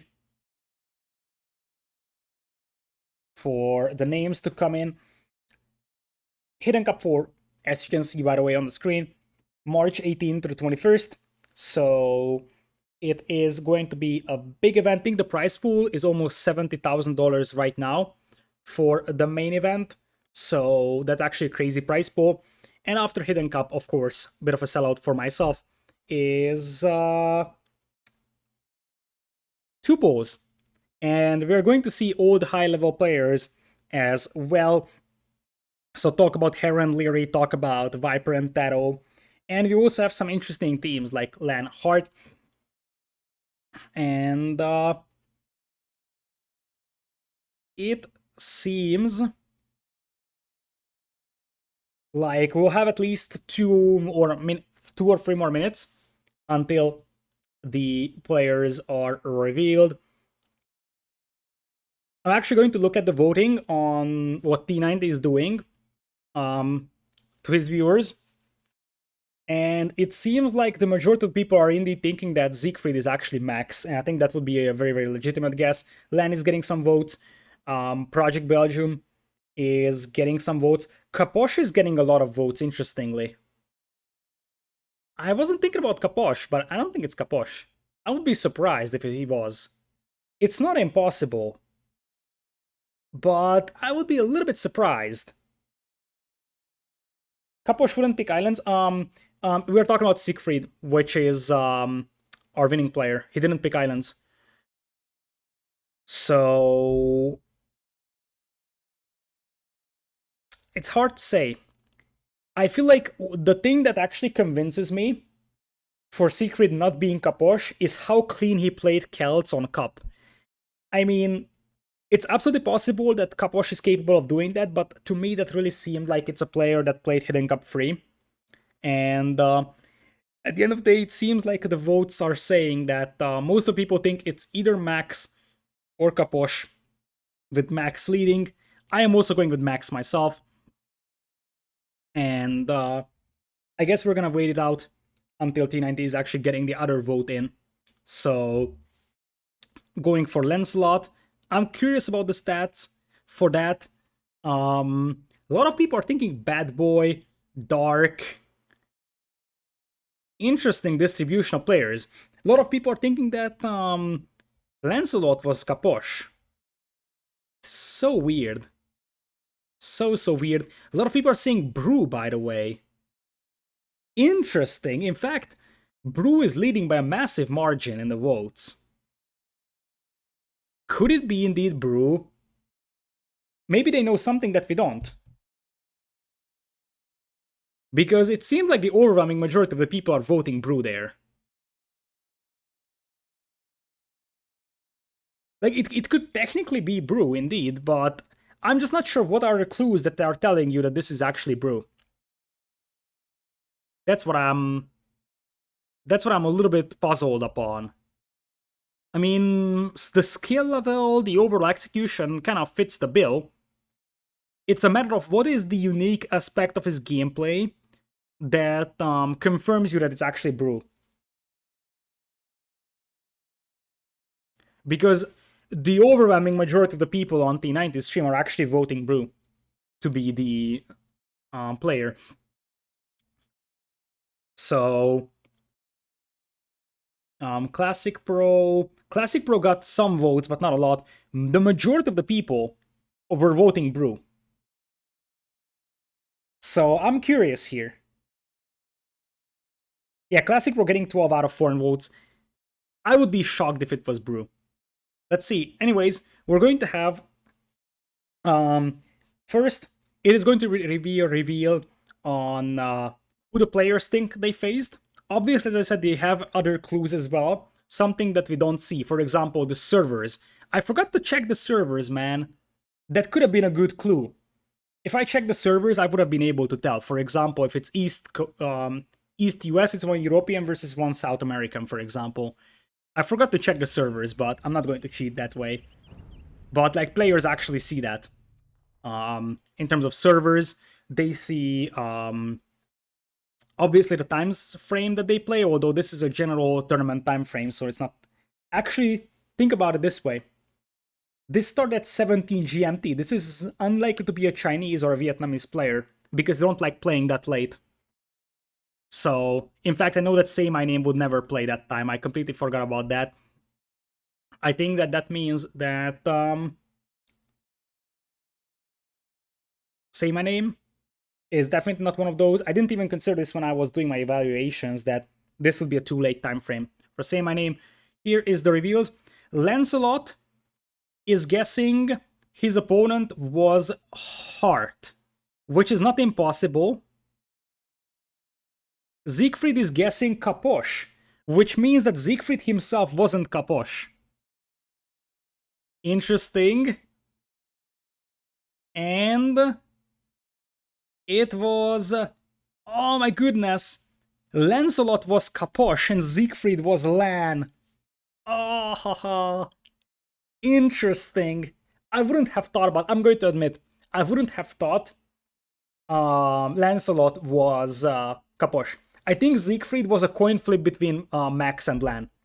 I was tempted to choose Max over him, I'm not going to lie. But if it wasn't Max, I would have gone for Lan, because, as I said, the Cub game with the Celts play was something that was so reminiscent and so well executed that it actually made me convinced that this player was in Hidden Cup 3 main event, and Lan and Max are both in that event. Which means that I think that actually was a thing for them. I don't know the Kaposh. How would you have selected Kaposh? And it's interesting. Kaposh picked islands and went for landing. He did an excellent job hiding his identity, that's for sure. I'm not going to lie. I'm sort of shocked by Kaposh here. Because at the end of the day, I didn't expect this. Oops, that's the wrong scene. I was just looking at T90 stream for the votes. But at the end of the day, it ended up being Lan versus Kaposh. I am sort of okay with my guesses. I felt a lot of, like, this is why I said before the reveals that I'm more like 60% sure, because as we progress deeper into the series, I've started to see less and less of Classic Pro's playstyle from Lancelot. At the beginning, I was sure, after game number 2, I was sure it was Classic Pro, but after that, I started to be sort of unconvinced. It was him. Kaposh not an impossible option here. I was suspecting that Kaposh will be involved in some way in this one, and I was apparently right. I just didn't think that it was this series that he's gonna get involved in. I was more on Classic Pro. Other side, as I said, I feel like for me it was sort of a coin flip between Lan or Max. I went with Max and I lost, so it is going to be going on with Lan and Kaposh. With that, Lan and Kaposh, Lancelot versus Sigfried. That's the end of this show match. Hopefully you have enjoyed. I will upload the second show match as well to YouTube later. So in case you missed out on that, you will actually be able to see that. And of course, Hidden Cup 4 main event will be hitting both Twitch and YouTube between the 18th and the 21st of March. So see you there. In case you're watching on YouTube, hopefully you enjoyed and you may visit me live. But if not, then as I said, everything will be uploaded to YouTube as well on the same day they are streamed. So take care and thank you for watching.